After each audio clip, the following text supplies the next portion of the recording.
or try and get close to it, try and interrupt his first touch, and then the second centre half has to sweep behind. It has to be the partnership that deals with Haaland. How would you have played in a two? In whatever side he came on, I'd make sure the first centre half went everything to feet and try to nick it off him, and I'd make sure the sweeping centre half would be the ball over the top. That's the only way you can deal with it. I think man to man with Haaland, you'd struggle. That's why, hence the reason why teams are pressing Man City in. They go along to Haaland, and sometimes they're leaving one defender against Haaland, and you can see Haaland just dominating.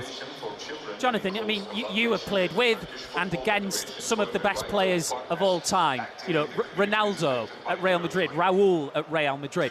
I'm not asking you, is he that good? Is he going to be that good? But I am interested whether or not there are attributes you see in him that are shared by other elite strikers, or maybe he's just unique. I think he's unique. And I think Pep Guardiola is the right manager at his age now of 22.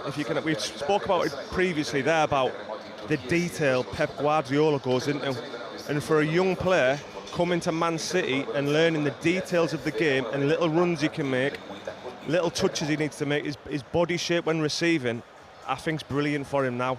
To answer your question on Ronaldo and Raúl, they were special players who did it at the top for many, many years. This is his first year in England. I know he's been outstanding at Dortmund, but he needs to do it season after season, and the pressure gets bigger and bigger and bigger every season. Well, as I was saying to Erling Haaland in that interview, it's only 6 years since he was not only playing in Norway, but not playing in the top flight in Norway, when he was playing for Bruyne, where he grew up. They are holding a massive Erling Haaland party tonight. Delighted to say that 𝓳𝓸𝓲𝓷𝓲𝓷𝓰, one of the organisers, has joined us. So 𝓳𝓸𝓲𝓷𝓲𝓷𝓰, tell us what's happening there. Yeah, hi Steve, thank you for having me on your program. We have the town square packed with people, around 2,000 people now. We're expecting a few more. It's amazing atmosphere here. We have a big screen showing the match. We have a lot of kids and people of all ages walking around in Haaland shirts, city shirts. We have the shops and bars painted the city in Man City's sky blue colors. We even have shops selling Erling ice cream in the city's colors. So yeah, great atmosphere. We're looking forward to the match. What flavour is the Erling flavour? What does it taste like? It tastes good. It's like a blueberry taste. How appropriate. Manchester City. I see what you've done there. Tell us what he was like then. Presumably there'll be people there who remember him when he was a kid. I bet he was never small, but at one point he must have been a child. He was a child, and he was actually quite small for his age for a while. But he was always a good player. I think no one thought he would be this good, but it's amazing the journey he's had, amazing season he's had, so we were all really proud of him. A lot of people know him and his family, and they're great people. He's great. He was here earlier this week, actually. He was here.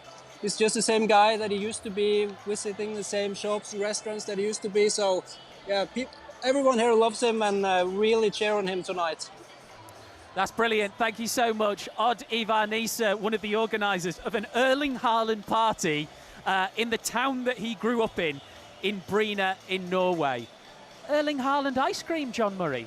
Oh man, have a bit of that, I think, tonight. Yes, I wasn't expecting the answer to be blueberry. What were you expecting? No idea. I don't know. I'm not sure what I was expecting, but I certainly wasn't expecting Erling Haaland flavour to be blueberry. It tastes like I thought dedication. It would taste of iron. And hard work.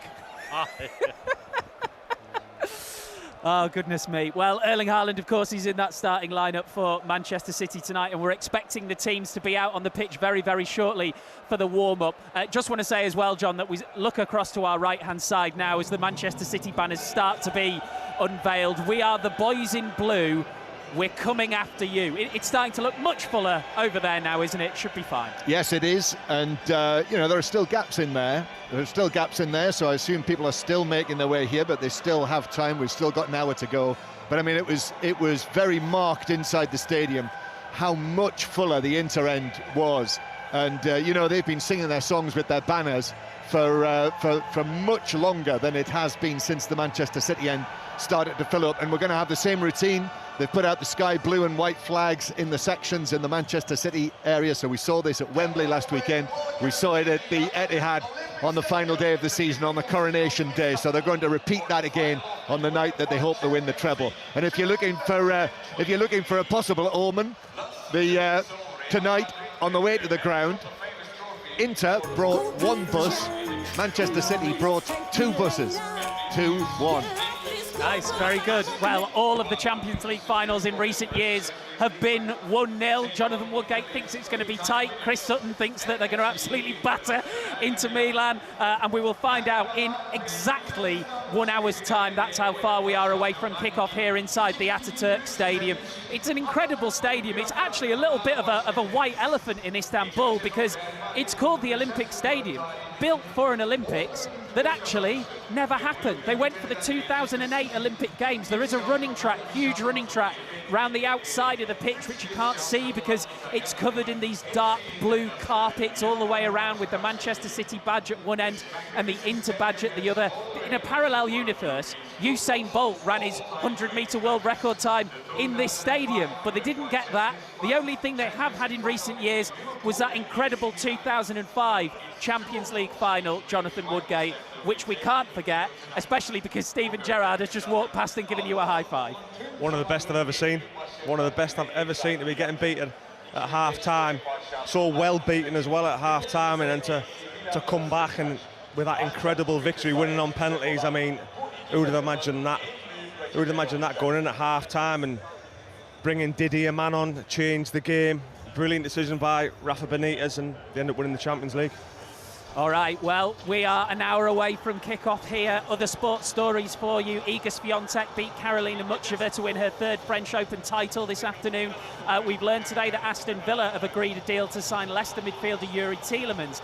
India closed day 4 of the World Test Championship final on 164 for 3. That means they need another 280 runs to beat Australia, who needs 7 wickets to become champions. And over on 5 Sports Extra right now, if for some reason the Champions League final isn't your thing, there is an amazing evening of live boxing. 5 fight commentaries, including 3 for world titles.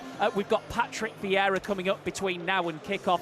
Very shortly, we'll be joined by Gabriele Marcotti. So much to come, so much build-up, and then Manchester City go for the treble in the Champions League final. We'll be back inside the Ataturk Olympic Stadium after the news with Dan Maudsley. Listen on BBC Sounds. This is BBC Radio 5 Live. Good evening. US media is reporting that the man known as the Unabomber has died in his cell at a prison medical facility in North Carolina. Ted Kaczynski, who was 81, terrorised Americans for nearly 2 decades, from the 1970s to the 1990s, with bombs typically sent as packages, which killed 3 people and injured 23 more. Another ally of Boris Johnson has left the Commons after the former Prime Minister resigned as an MP last night. The departure of Nigel Adams from his North Yorkshire seat means the government faces 3 by-elections after both the former Culture Secretary Nadine Dorries and Mr Johnson went yesterday. A 16-year-old boy has been charged with attempted murder after assaults on 2 teenage boys and a man at a school in Devon. Police were called to Blundell's in Tiverton in the early hours of yesterday morning. The 2 injured pupils remain in hospital. And 4 children aged between 1 and 13 who were found alive after 40 days alone in the Amazon jungle are now recovering in hospital. Their mother was killed along with the crew when their small plane crashed in a largely uninhabited region of Colombia. How do you cope with Ellis and John? We want to tell you about the brand new series of our podcast, How Do You Cope, available now on BBC Sounds. Let's create spaces where young people feel confident to say, actually, I need help. Each week we speak to guests about some of the challenges they've had to overcome throughout their lives, all answering the question, how do you cope? You should let it seep out from every pore in your body and let it be physical and rageful so that it can leave. They've been some of the most illuminating conversations I've ever had. From BBC Radio 5 Live. How do you cope with Ellis and John? Listen on BBC Sounds. This is 5 Live Sport with Steve Crossman. It is 9:05 local time here in Istanbul, and the sunshine has given way now to the real black of the night. It's closed in so quickly, and now the helicopters that were flying overhead so clearly, so visibly about 15 minutes ago are just flashing lights over the horizon. James Horncastle, one of the great Italian football writers, has just walked past our commentary position, looking as classy as he always does. Delighted to say, though, we have another world-class football journalist with us, Gabriele Marcotti. Thank you for being here. Too kind. I hope I can live up to James Horncastle. I'm sure you will live up to him and surpass him, and he can't argue because he's not here. Let's look at this Inter team then. We've got it on the screen in front of us. Do you look at that team and think, yeah, this is a team that can give Manchester City a real run for their money? You know, I think on the day anything can happen. My favorite City stat to give Inter fans hope is that City played 61 games this season, and they did not win all 61 of them. In fact, I think they only won 43 or 44 out of them, and Inter are better than some of the other teams that took them off. I think they have to have a clear game plan in this.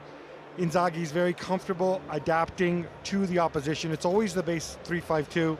He's talked about not being forced to be getting pushed back too far, not defending too deep, trying to keep the ball, trying to, counter the press by hanging onto the ball, winning free kicks. Let's see if they can do that. One of the great football storylines, Chris, is the curse of the X. And with Edin Dzeko up front for Inter, there is a story waiting to be written there. Is there? Look, the story would be that Edin Dzeko used to play for Manchester City, and then he scores for Inter. That's the one. And I realise that, but this is an incredible Manchester City team. And what worries me about Inter is the fact that they've got to get up the pitch. And they can go direct into Dzeko, but I think that the Manchester City centre halves, whoever they are, they can deal with that. I don't think that Inter have great pace up top. I think that the City backline can certainly deal with that. I just wonder how brave are Inter going to be on the ball, and I think they have to be at times. I don't think they can go toe to toe with Manchester City. I think that would be a huge mistake. I think it's an evening for them to pick their moments, and if he gets a moment, Dzeko, of course, he's a brilliant finisher. Yeah, no, Dzeko's not going to beat you for pace, and I agree, they have to be brave. He's spoken about this. He's spoken about the importance of trying to move him up the pitch, but also find advantages where you may have them. That back three maybe not as accustomed to playing against a front two. We've seen Brentford with a front two beat them at the Etihad back in October. These are little things you can do. Another thing to look out for, which I think Inter will hope will be a factor, is I don't think there's a manager in Europe that has embraced the 5 substitute rules as much as Inzaghi has. He always makes the same substitutions at the same time.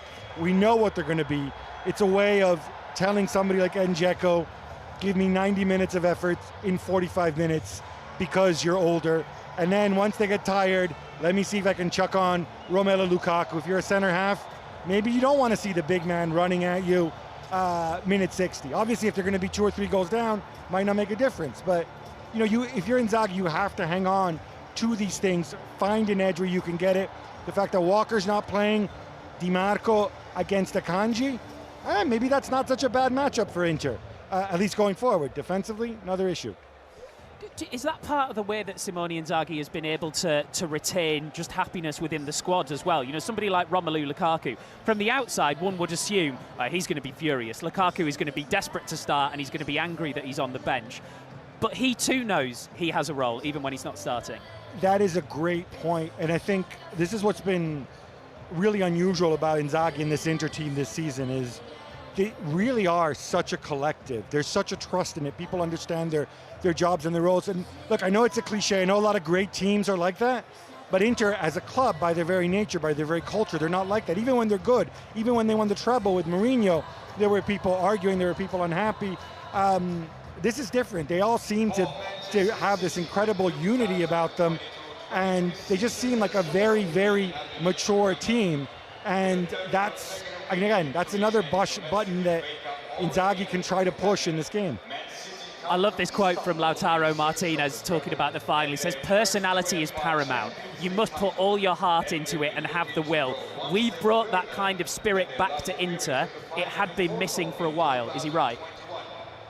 I think so. I think there's at some point, let's not forget, Inter had this run where they were playing very well, creating chances, and not winning.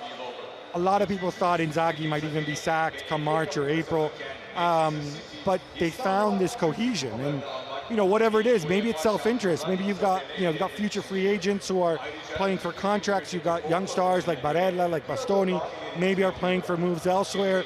Lukaku maybe playing so he doesn't have to go back to Chelsea. Who knows? But whatever it is, he's been able to push those buttons, find that motivation, and the result's been a team that's won 11 of their past 12 games coming into this one. And I think, that matters too. Am I grasping at straws?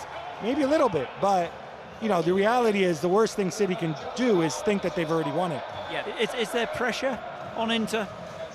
I don't think there's any pressure. I think Inter are playing with house money at this stage. I think Pep put the pressure on Manchester City when he said, something will be missing if we don't win the Champions League, which is something he hasn't been saying throughout the season. So no, I think they're playing, as I said, they're playing with house money. They'll take it. Obviously, it's going to be bad if they lose 5 or 6-0, sure. But as long as they put in a performance, if they hang in there, their season will have been a success. If they're playing with house money, there is that phrase, you can only lose what you put on the table. Inter are going to put everything into this, aren't they? If they come away losing to the favourites, it is not going to be a want of any ounce of effort. No question about it. And again, you've seen this. People point to the fact that Inter in many positions have older players, but I think that works both ways. They may not have the energy and the stamina in certain positions they had before, but they also know that the clock is ticking. If you're Dzeko, you're not going to play in many more Champions League finals. Same thing if you're Mkhitaryan. If you're Francesco Cherby, who I'm sure you've mentioned probably once or twice before, because everybody has beaten cancer twice and was unattached in the summer, and now he's in a Champions League final against Erling Haaland, and he's 35 years old. He's not going to be scared. He's not going to have any issues with motivation. He's going to give everything he has and try to give him the Rudiger treatment. In case you're wondering if Inter have just scored, there is still 50 minutes to kick off, but the fans have just gone absolutely wild because these Inter players have just taken to the field to start their warm-up. Let's just look across to the left here, Gabrielli, with the yellow and the blue and the black. It is a beautiful image of Inter supporters. Yeah, look, I mean, they know how to put on a show. Let's not forget, when Inter, after winning the treble in 2010, Inter really went into a downslide, some horrendous management, some really, really poor owners. These guys have been waiting for a big night like this. They had a huge European night when they played Milan in the derby. They put on a show then, and I think they're ready to do the same tonight. At least as far as the fans are concerned, they know they're going to do their part. One of the players that I'm looking out for there is 𝓳𝓸𝓷𝓲𝓷𝓰, because there's a great story around him and İlkay Gundogan, actually. Whichever one of those two wins will be the first player ever in the European Cup of Turkish heritage to win the European Cup, and they will do so in the city of Istanbul. And I know it means everything to him, doesn't it? It means a lot to him, and I think some media, maybe rather mischievously, reporting that, but of those two, and of course they were both raised in Germany, one of those two opted to play for Germany, the other one opted to play for Turkey.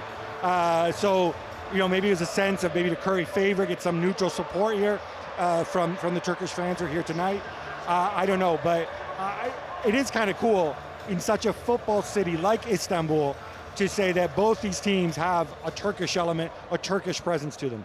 How significant does he need to be for Inter to win it? Every Inter player needs to be top of their game to do this, but where does 𝓳𝓸𝓷𝓲𝓷𝓰 fit into that? I think he's right up there. He's got the threat. He's a tremendous free kick taker, as people know. I think at some point, I would assume either he or Brozovic will come on for Mkhitaryan, because that's pretty much how Inzaghi rolls. Personally, I think the single most important player for Inter tonight is Marcelo Brozovic in front of the back four, shielding the Haaland runs. The suggestion is that Inzaghi's ready to have Cherby go one-on-one with Haaland. He's going to need help from Brozovic in front of him. He's going to need help from Onana sweeping behind him. He feels it's necessary so that Bastoni can step up when Kevin De Bruyne and Bernardo Silva attack from that side, and Darmian's going to have to stop 𝓤𝓸𝓲𝓷𝓲𝓷𝓰 on the other. So that is a huge ask. We'll see if he actually does it tonight. That's going to be an old-school wrestling match, isn't it? Cherby and Haaland. Oh yeah, no, it's going to be tremendous. But the reality is, when Haaland, even when he's not playing well, Inzagi's pointed out before, or even when he's not scoring, his movement is such that he's always going to drag 2-3 players out of position. So you can either send 2-3 guys with him, or you can trust in your defensive system to try to shackle him. Because if you focus too much on Haaland, City have so many weapons that they can beat you so many different ways. That's exactly what Patrick Vieira said to me yesterday, and we're going to hear from him a little bit later. Gabriele, wonderful to have you with us. Thank you so much for coming on. My pleasure. Thanks for having me on. Brilliant stuff. Gabriele Marcotti with us on 5 Live Sport. And as we've just been saying, whatever happens tonight, Turkey wins. If I just look up right above me here in this main stand, the roof is bent over in the shape of a side, and it's actually a deliberate piece of architecture to mirror the half moon on the Turkish flag. That is a beautiful symbol of this country and the importance of this game and those two players, Çalhanoğlu and Gundogan. You cannot overstate it. I've been speaking actually to one of the 3 men who's been to the European Cup final from Turkish heritage and tried and failed. The former Bayern Munich, Real Madrid and national team captain Hamit Altintop is just delighted that whatever happens, his nation wins. Finally. I think in the past we had 3 or 5 different players in the final. Including you. Yeah, including me, 2010 in Madrid against Inter, we lost. But now one of them will put the trophy in the air, and this is very important for the Turkish football to make the next step.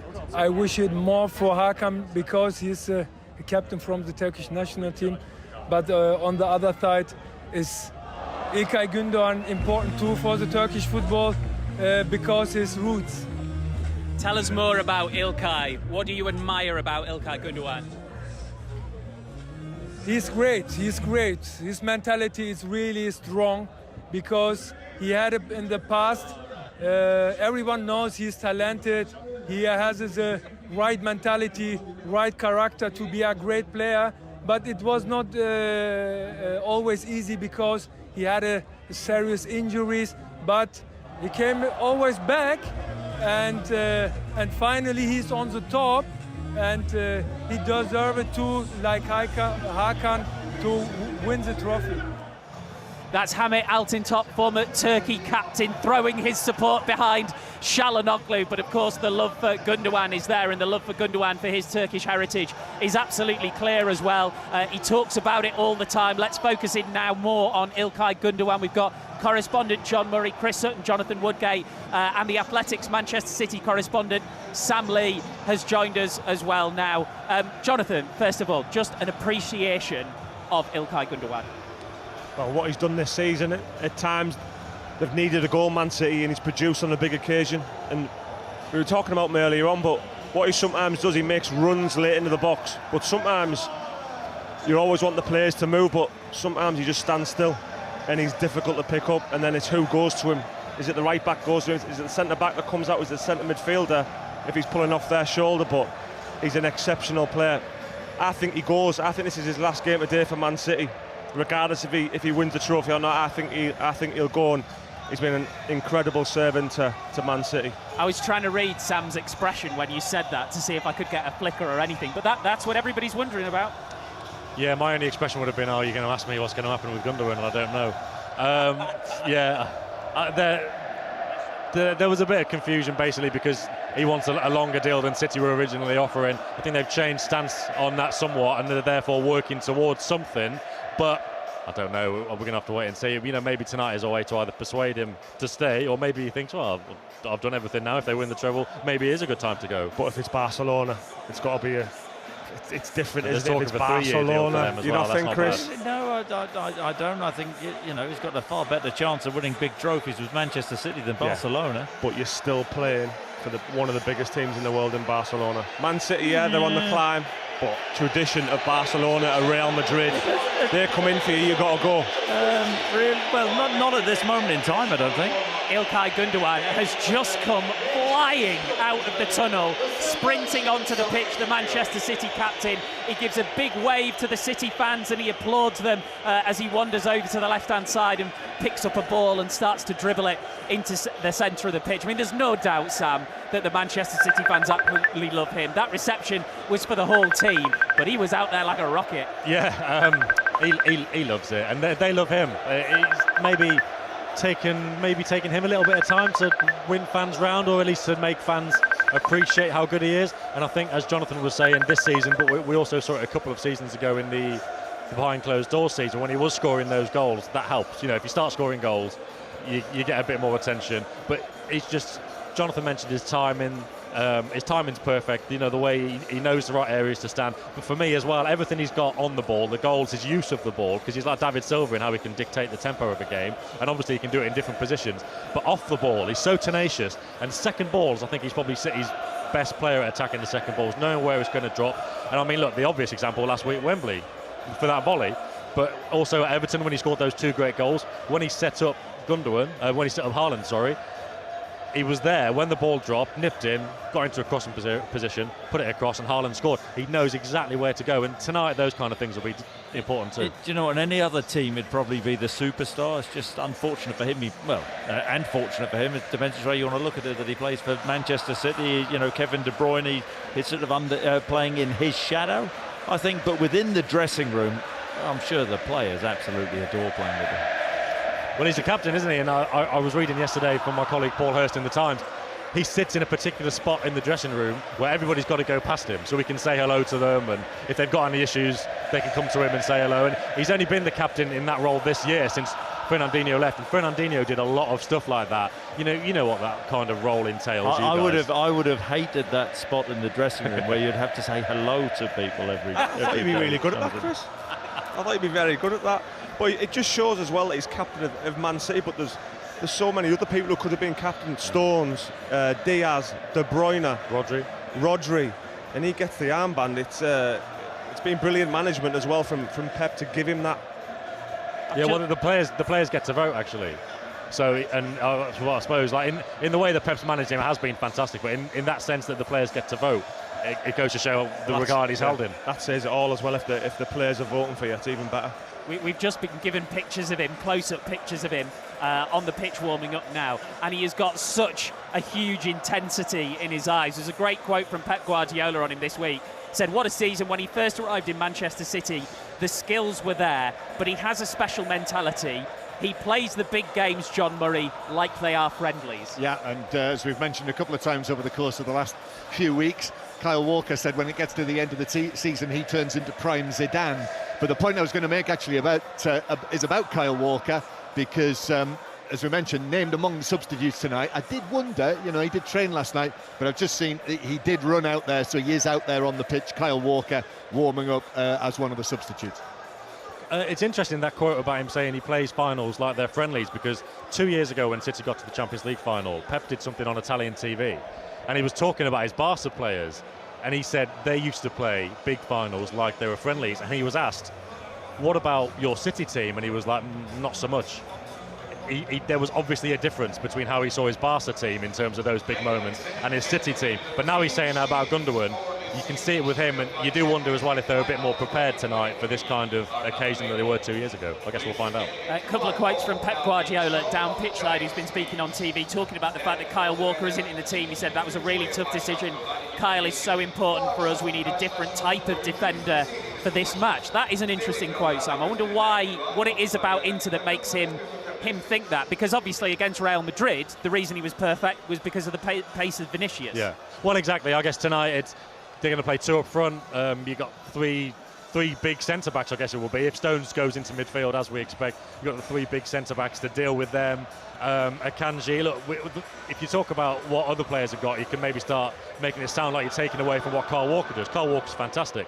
But you mentioned the pace threat that Real Madrid had. It's not quite the same with Inter. It's more a big physical threat of their 2 strikers, and Akanji as a proper traditional centre-back is maybe a bit more suited to that than Kyle Walker is. Yeah, you've got to think of set players as well. Set players could come into the game at some point, so that'll probably be one of the reasons behind it as well, with the 4 centre-halves. I personally think out of possession will go back into a 4, then in possession will go into a 3 like they normally do. We've got 35 minutes to go until kickoff inside the Ataturk Olympic Stadium. Full commentary of the Champions League final on 5 Live and BBC Sounds. You can watch it with the final score graphics via the red button as well, the iPlayer, and the BBC Sport website and app. Let's go back to Manchester and get another flavour of the atmosphere there. We've got Chris Coles at the Depot Mayfield at the official screening of the match. The atmosphere really building here as we get closer to kick-off. The noise of the City fans reverberating around this old warehouse is perfect. The acoustics are perfect for tonight's match, and I'm with Josh. Josh, how are you feeling? I'm feeling great. I'm looking forward to it. Can I ask you about your manager, Pep Guardiola? He's on the verge of doing something very, very special, isn't he? He really is. I mean, it feels the time is right. This is our time to do it. I'm feeling confident, and I think we're gonna get the win. I really do. You've been here before. What makes you so confident in Pep's ability that this will be the day, this will be the night? There's a belief in the team. You can see it. You can see it across everyone's faces. We're going to do it. Inter Milan on a great team. They've done well to get here, but I don't know. I just do not think it's the time for them. If we play like we played in the semi against Madrid, they've got no chance. No chance. And what has it been about Pep this year, different maybe than other years? Why is he so close to this achievement, whereas in previous years it hasn't quite worked? I don't know. I think in previous, like against Chelsea, I don't know. It was a tactical issue. We seemed to change things in the final. I think if he plays the way we've been playing in other games, it's there for us. And we've got the right team for it this year. It's going to happen. It's going to happen. And if he gets it tonight, are you worried about his long-term future? No. He's staying for long. Don't worry. He ain't going nowhere. He's going nowhere. Thanks, Josh. Enjoy tonight. Cheers. Thank you. Oh, it's a bold question to be asking about Pep's future on the night of the Champions League final. To be fair, he has said he is going to be here next season, so at least in the short term, I suppose that question has been answered. Let's get more on Pep Guardiola, seeing as he's who the fans are talking about. Here in Istanbul, I had the chance to speak to Patrick Vieira this week. His career just flows through all of the narrative streams of this Champions League final. He's a former Inter player when Serie A ruled the world in the 90s. He was within the City Football Group project as well, which went global. Clubs like New York City FC, a team that he managed. And of course, he was a player at City when they won their first trophy under the ownership of Sheikh Mansour, which was the FA Cup in 2011. So, what was it like at City back then? The mentality was always to build, and the aim was to win the Champions League. Even back then, he was to challenge all the big clubs around Europe. And you know, when you have clarity, you have people to drive that ambition, and people to drive the philosophy that you want to implement on the field, but as well off the field. With time, you manage to build the success, and today they are where they deserve to be. And I hope that they will manage to win the Champions League, because if there is a team who deserves to win it, it will be Manchester City. Does this feel like the crowning glory, the moment that all this work over all of the years at Manchester City has gone into? Yes, of course, because that is the aim. I think the club's been working quite hard to be where they are today, and you know, there's always a different way to define success, and I believe that this year has always been a success because they managed to win the FA Cup, they win the league, but overall it's about the way they play the game. That is a success because fans around the world like to watch Manchester City play, and I think that is a success. But of course, all the hard work behind the scene was to win the Champions League, and they are really close to it, and I hope they will do it, because there's a lot of people behind the scene who are working really hard to make this football club successful. As a manager, what is the ultimate challenge of coaching against Pep Guardiola? Is you don't know what to expect. If you have a plan, he will come with something different, and he had players around him who can adapt in a different system, and that is the strength as well. But they don't change the approach of the game. He been playing, I would say, the same way with the clear philosophy, and that is why today they are one of the best teams in Europe. I was just speaking to Marco Materazzi, who of course is an Inter legend, and he was saying the way he would deal with Erling Haaland is just to ask somebody else to deal with Erling Haaland. How did you try to do it? How do you set up to try?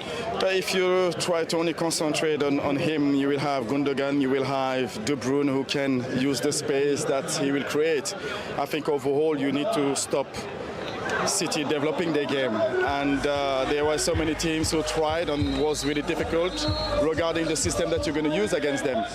But Inter, they are used to those kind of games. They will be well prepared tactically, they will be really disciplined, and they will make it very difficult for City.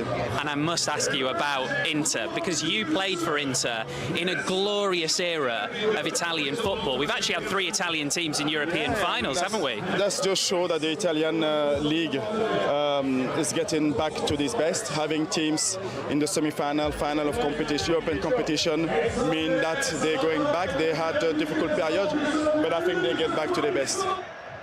That is Patrick Vieira here inside the Ataturk Olympic Stadium. The volunteers are just starting to move around the edge of the pitch, all in dark clothing. They'll be getting set up for the, in inverted commas, opening ceremony of the Champions League final, which immediately makes me think back to last year when it was going on in the pitch and nobody was talking about it at all, and rightly so, because of everything that was going on outside the stadium. Well, the Manchester City end now is absolutely chock full. The stadium in general is absolutely chock full, and we are 30 minutes away from the Champions League final here on 5 Live. Sam Lee, just listening to Vieira there, he said the most difficult thing about coaching against Pep is you never know what he's going to do. Absolutely, you never know what he's going to do. There's always going to be a tweak. I mean, Kyle Walker playing tonight is not the biggest surprise he's ever pulled, but it's, you know, it's a little bit surprising. That will affect maybe a little bit what Inter have to think about, but just as much as that is, I think we saw last week at Wembley in the FA Cup final, if maybe the other team has got the better of Guardiola or City from the start, you just know he'll work it out and he'll make a change and he'll come back and City will have the ascendancy. And we saw last week at Old Trafford, Ten Hag didn't then have another answer to that, and I think very few coaches, maybe even if they'll do another change, Guardiola will just find another one.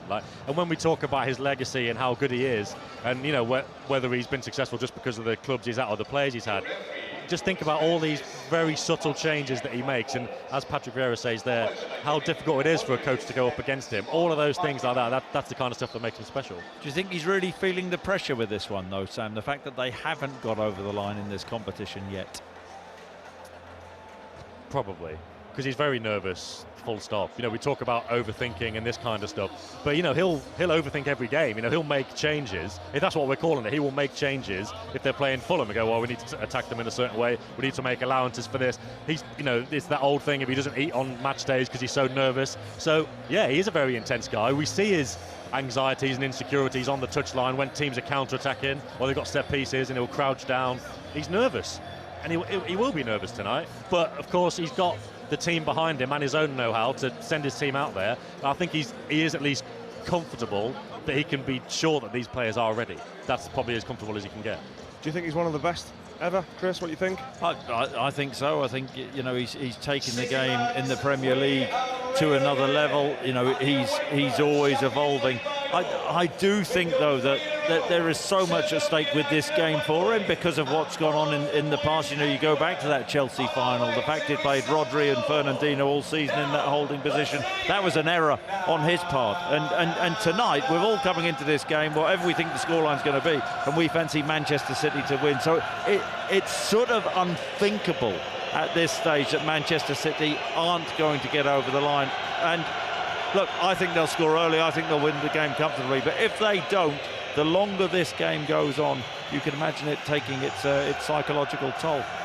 Yeah, that's why they need to be patient. He said in the press conference yesterday, he goes, we can't make the mistake of, if it's 0-0, think we're losing, because we're not losing. And he said Italian teams, if it's 0-0, they'll think they're winning, and they're not winning. So we need to be patient and realise that 0-0 is an okay score. The PA announcer you may have heard just in the background was trying to help Manchester City fans start a chant. I think they'll be fine. I don't think they're going to need your help over the course of this 90 minutes in the Champions League final. Jonathan, you just asked Chris the question, is he one of the best ever? Can I guess your answer then? I think he is one of the best ever. I mean, before he went to Barcelona, they finished third in the league, 18 points behind Madrid. He took over, they finished, won the league, and they were 9 points clear. He's an innovator, and what he's done at Man City, all right, you can talk about having the best players and this and that and having Messi, but you've got to get those type of players into the right position. And why do they play so well? Yeah. Why are they so good? It's because he's in charge. Exactly. He tells them how he wants it to play. Some of the football they play is unbelievable. The positions they find themselves in. John Stones into midfield, off Rico Lewis goes into the centre of midfield, or the Messi as the false nine. He's an incredible manager, and even if he doesn't win tonight, he still goes down, in my view, as still one of the best. I've just seen an effortlessly cool-looking man beneath us here with lots of people around him. I thought that must be a footballer. It's Christian Vieira, the legendary Inter Milan and Juventus striker, is just making his way beneath our commentary position right now. I mean, there's a bit of Erling Haaland about him. He's still absolutely massive, Sam. Look at him. Yeah, absolute icon of. I mean, this is, when we've been talking so much about City, and obviously, look, it's English broadcaster, UK broadcaster. We're going to do that, but Inter, you know, their history. Lautaro Martinez yesterday was talked about. Diego Milito the last time they won it. Christian Vieira, players like that. Yeah, there's no shortage of superstars in this stadium. I managed to say a quick hello to Sergio Aguero yesterday as well. Did you? Yeah, to see him knocking about. And you know, Balotelli's here. Sorry. He said, "Who are you?" No, he was polite enough. I thought he'd probably thought he'd escaped me trying to approach him and speak to him in Spanish. Sam, I just want to ask you one more before we let you go, because I was really interested in hearing what you're saying about the kind of anxiety of Pep Guardiola. When people talk about this thing of, you know, he's overthought a couple of big games and he's made selections A or B, why did he do that? He shouldn't have done that. But isn't the reality that you can't have one without the other? You can't have the success that comes with being, as Haaland called him, a details freak, without that anxiety and intensity. But you can still get things wrong and hold your hands up and say, I got them wrong. Sure, of course you can. Well, I don't understand your point. Well, I understand the way you're looking at it, but and the way that he, of course, he has to think about team selection, this, that, and the other. But there's no doubt, you know, we analyse games that he has got a lot of things wrong in this competition in the past, and we have to say, however great he's been, he's made huge mistakes. I'm not saying that he's got everything right. I'm just saying that is it that you can't have one without the other? The reason Pep is successful might also be the reason he sometimes gets it wrong. Because he takes risks, and the brand of football which Manchester City, you know, have played since he's come in, you know, it's high risk football, and they do it better than anybody else. But they still have to get over the line in this competition, which is why tonight is so big for them. Yeah, I think you're right. It's two sides of the same coin, isn't it? What we were talking there and what Vieira was saying, you're never sure what to expect as an opposition coach. That is it, and it's okay, sometimes it doesn't work, but the vast majority of the time it does. And also, if it does work and he makes little changes, we don't really talk about it afterwards. We're too busy talking about other stuff. So yeah, he doesn't really quite get that credit for getting it right, but obviously when he does get it wrong, it's a disaster, so it's a bit out of proportion. But yeah, it's absolutely, you know, rough with the smooth. Sam, brilliant to have you with us. Thank you very much. We'll speak to you again soon. Thanks very much, guys. Top man, Sam Lee, the Athletics Manchester City correspondent. As you can hear, things are starting to get loud inside the Ataturk Olympic Stadium. The noise you can hear to our left is the Inter fans shouting loud the surname of each of their players as it's read out by the announcer, who says the first name, Federico, and they shout DiMarco. They are incredibly loud. It is going to be a phenomenal atmosphere inside this stadium. We've been talking about Pep Guardiola so much. We better hear from him. So how does he see this Champions League dream? Is it a dream or an obsession? It's absolutely a dream, yeah. Absolutely a dream. To achieve things, always you have to have the correct portion of obsession, you know, to desire, to want it. When obsession is a positive word for the fact to be desire and willing, you know, to try to do it. 2 years later, many things happen, different players, different competitions. So what I'm pretty sure that 2 seasons ago, what we planned, what we had in mind is try to have success, to do good game against Chelsea. It didn't work. That's why all the people say the decision was wrong, and I have a plan, I have an idea, I communicate to the players, we're going to apply it. If it has success, the ideas will be good. If it's wrong, the ideas will be bad. So, but we are ready. I had the feeling that we are ready, the players will give absolutely everything, knowing and respecting a lot the opponents that we have ahead of us. Could not be otherwise, so, and yeah, go for it. That is Pep Guardiola. We've got correspondent John Murray, Chris Sutton and Jonathan Woodgate with us inside the Ataturk Olympic Stadium and the beat of the music is just starting to really reverberate in your chest as the Manchester City players make their way off the pitch, and Michael Brown makes his way into the commentary box. Good evening. Good evening, how are you? In fact, I was a bit worried about you getting here at one point. Oh, it's been an absolute disaster, mate. I went round the stadium about 3 times, but I can't moan. I'm here now, amazing stadium. What do you mean Got you me went... accreditation, here he is. What do you mean you went round the stadium 3 times? I was counting, right? I had the clock on. It took you, what, 4 seconds, was it? Yeah, no. 3, maybe. 3 maybe. But you drove round it 3 times. That's quite unusual. That's why I give you an elbow as I went to sit down early, because I knew I had to get one in quickly. All right, not 3 times, but I went round a lot. It was just spinning in circles. Yeah, I've got to say, mystic Michael, because last night he called. I mean, he gets so much wrong on the radio. I sit there and shake my head most weeks. But he called Kyle Walker not starting tonight. No, I didn't actually, and I knew you'd. Well, I was just trying to give you a bit of credit I there. get that, but I've got to be very careful, because just to clear this up, I said it was a possibility. So I said it was a possibility. It's something that Pep Guardiola could do. The other one was Bernardo Silva. Would he go with Riyad Mahrez, and would he bring in Ake, and how would he use Akanji? So he's made that decision, and.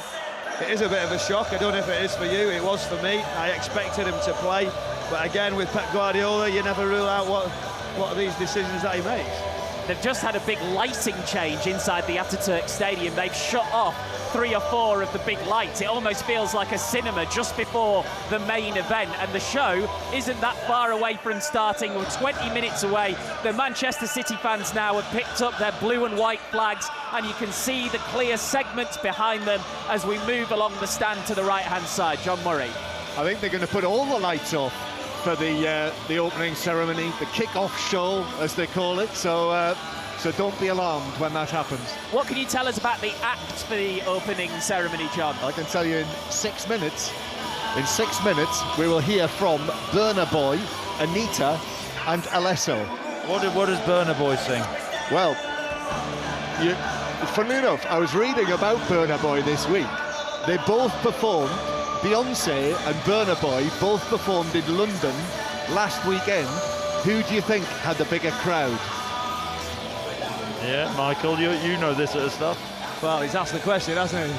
I mean, I would have said Beyonce, but because don't be ridiculous. But Keep because up with it's the so times. obvious, it must be Burna Boy. It is Burna Boy had the bigger crowd at the West Ham Stadium. Beyonce was at the Tottenham Stadium. I've got to be honest, Michael, when I saw a little note in front of me that said, John has a good stat on Burna Boy, I was sceptical.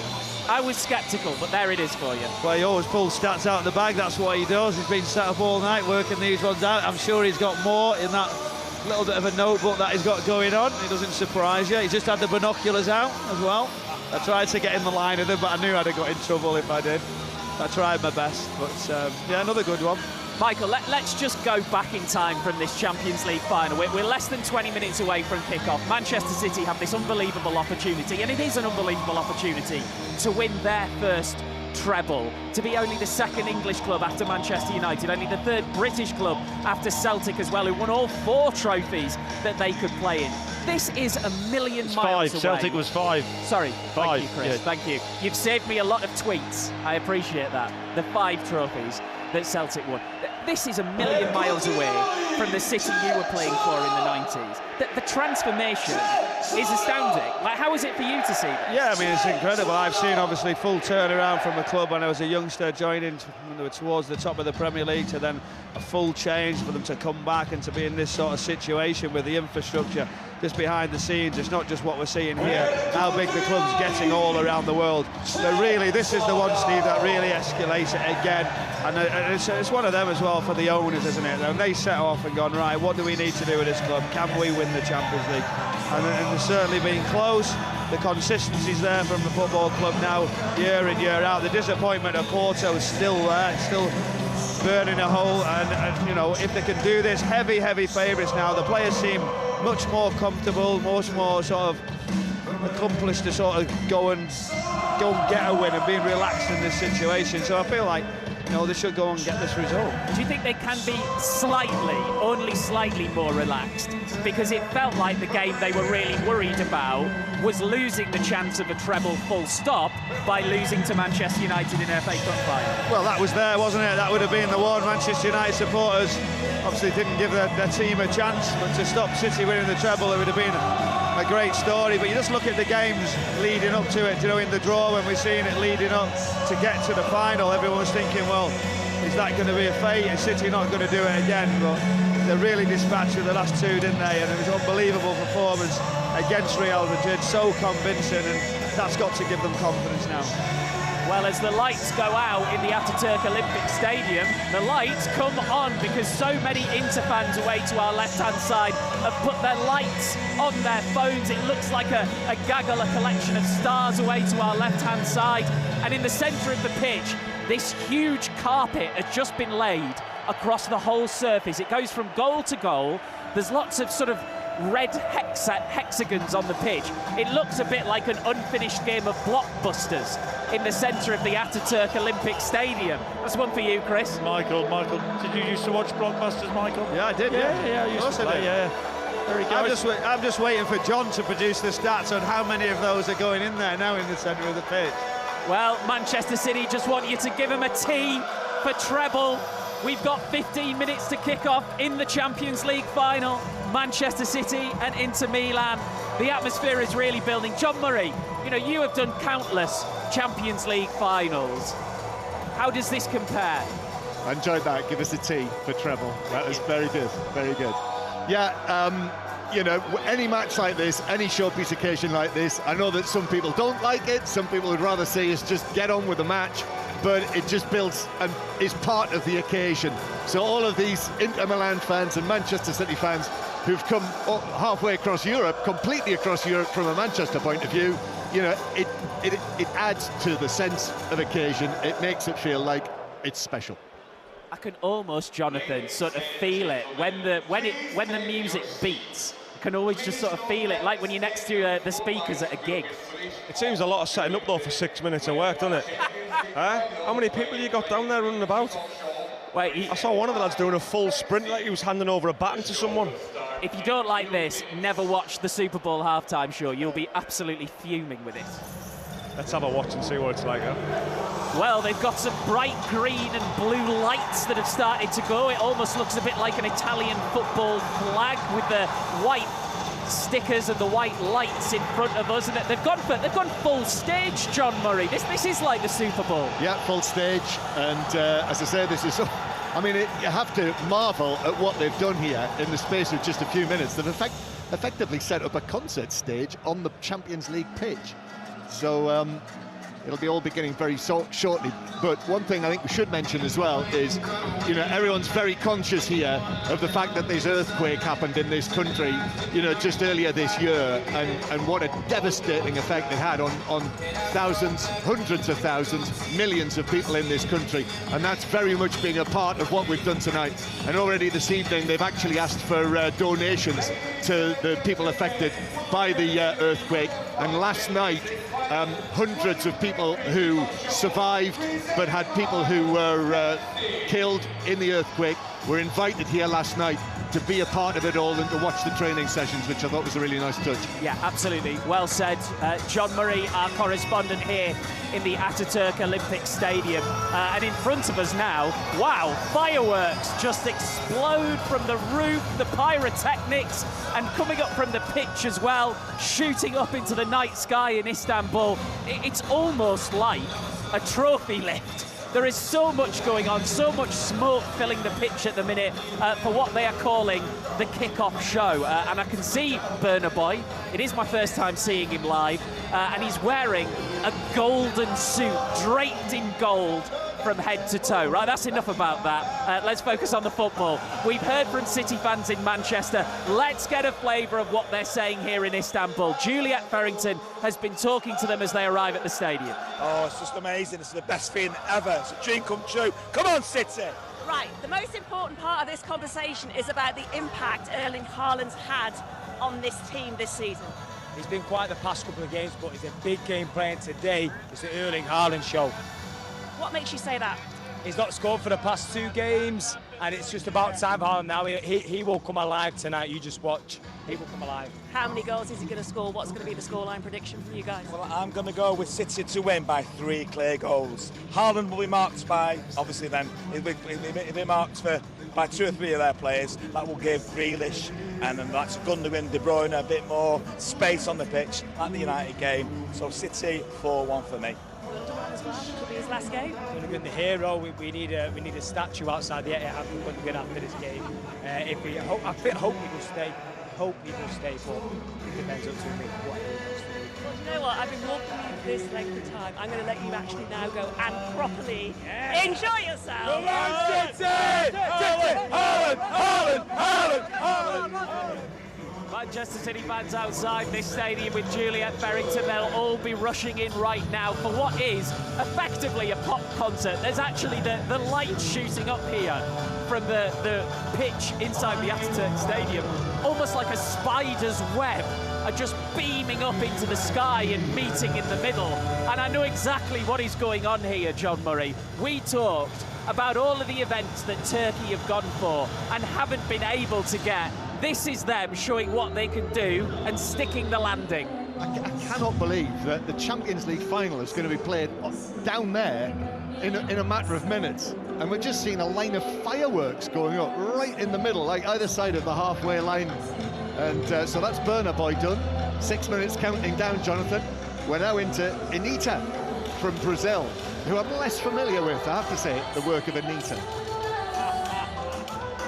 Very, very good point. Yeah, we're 9 minutes away from kickoff here inside the Atatürk Stadium, and we're actually only halfway through the show because we've now got Anita, who is the second act, all dressed in blue, going through her, I presume, hit singles. I've no idea, John. Well, Anita and her dancers are actually in the Inter colours, aren't they? They're in the Nerazzurri, the black and blue of Inter, which they've nailed their colours to the mast. Do you think they did it on purpose? Do you think that was part of the choreography? You would have thought so. I've got to say, Anita and Burner Boy, they're in great shape. A lot of core work, both of them. Fair play to them. Right, well, supposedly we're close to kick-off in the Champions League final. We've got Chris Sutton, Jonathan Woodgate and correspondent John Murray with us. Michael Brown is with us for a few minutes as more as the kick-off show surely must soon be drawing to its conclusion. And those sort of blockbusters hexagons have now been brought to the middle of the pitch, and they've all suddenly turned a colour of gold as they go through this dance routine. Michael, do you want me to ask you about this, or should we stick to football? Yeah, I think we could go for football, can't we? That would it's be impressive, brilliant. though. Very, very impressive. But let's talk about the football. It's right on kick-off now, what these players are thinking. When that Champions League anthem plays in a few minutes' time, it's going to be hairs standing on the back of necks. I know that it isn't the thing that Manchester City fans like, but I cannot imagine what it'll be like for these players.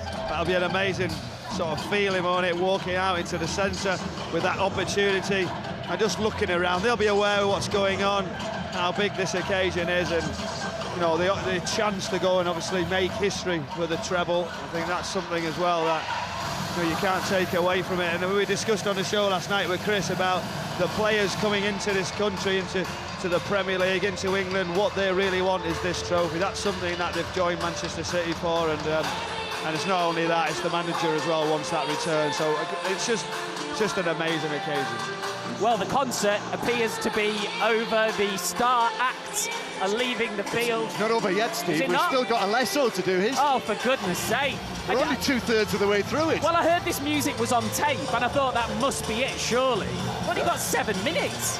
Well, these things take time, Jonathan said. Well, must be a delayed kick-off show. They're going to clear that pitch in that matter of time. I did not hear any fans shouting one more song, but goodness me, more fireworks above the Atatürk Stadium here.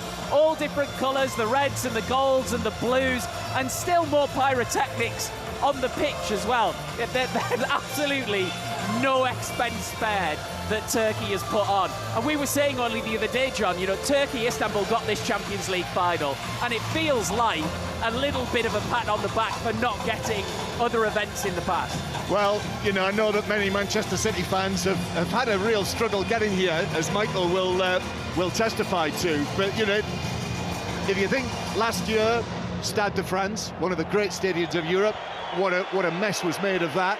year before the Euro finals at Wembley. What a mess was made of that. But here tonight, I mean, what they're putting on inside the stadium is, I have to say, truly spectacular. The fireworks display. Look how quick they're going to clear it up as well. This is the test, isn't it? That's what we've been waiting. Hundreds of them. Yeah, this is going to be amazing. It's going to look like a time lapse, but it's going to be done in real time. Right now, I can see that there are about 30 volunteers who've just rushed on. It looks a bit like they're rushing on with the covers at Edgbaston next week for the first test of the Ashes. Let's hope that's not what happens. But they've just sprinted onto the pitch. But instead of putting stuff on, they're taking stuff off. And they've got to take stuff off. They've got to do it because we've got a Champions League final to kick off in just a few minutes' time. So the carpet is being rolled back. The big hexagons of the stage is being dismantled. They're going at a lick, John. I think the priority will be to make sure they get all of those fireworks fuses moved off the pitch. We don't want them going off during the game. It's also, Jonathan, just created this huge mist across the pitch as well, which like needs to clear. It's like being back in Middlesbrough. Well, I think trying to get back my knowledge of pop music, that was the XX's Mystified that we just heard in the background. And we were a little bit mystified over the course of the last few minutes about how we were going to get a Champions League final going on time. I can see that the players are just starting to line up in the tunnel as well. Gundogan at the head of the list, the head for Manchester City, of course. The PA announcer is about to tell us that the players will be with us very, very shortly indeed. Some of the lights have been turned back on inside the Ataturk Olympic Stadium. There are big white spotlights just surrounding the whole of the playing surface now. 4 minutes away from kickoff. Michael Brown, are Manchester City going to do this? Oh, I hope so. The trophy's just going there now onto the pitch. That's what they want to do. And listen, they've never got a better chance, Steve, of winning this after going through what they've been. Just to get to this level, to get to the confidence and how well they've been dispatching of teams. So they've got to go on and really, really set the tone very, very early. What's going to be interesting is how they're going to start the game. Is it going to be quick? Is it going to be direct? Or are they going to have a little bit more control? The former Turkey captain, Hamit Altintop, who we heard from earlier, is just walking off the pitch, having gone through his pre-match presentation. And now the sound you can hear is Adam Georgi, who is a concert pianist, who is down there with a full grand piano, obviously. Why not? It's the 2023 Champions League final. And he is going to play live the Champions League anthem as the presentation parties begin to walk out, as the Champions League emblem is unveiled in the centre of the pitch and whipped up and down by 30 or 40 people. The flag of Inter Milan away to the left-hand side, the flag of Manchester City away to the right-hand side, accompanied by this beautiful piano music. It is time, Manchester City fans, the chance for a treble, an historic tectonic shift in the city that straddles two continents. The Champions League final on 5 Live with Jonathan Woodgate, Chris Sutton, and inside the Ataturk Olympic Stadium, your correspondent, John Murray.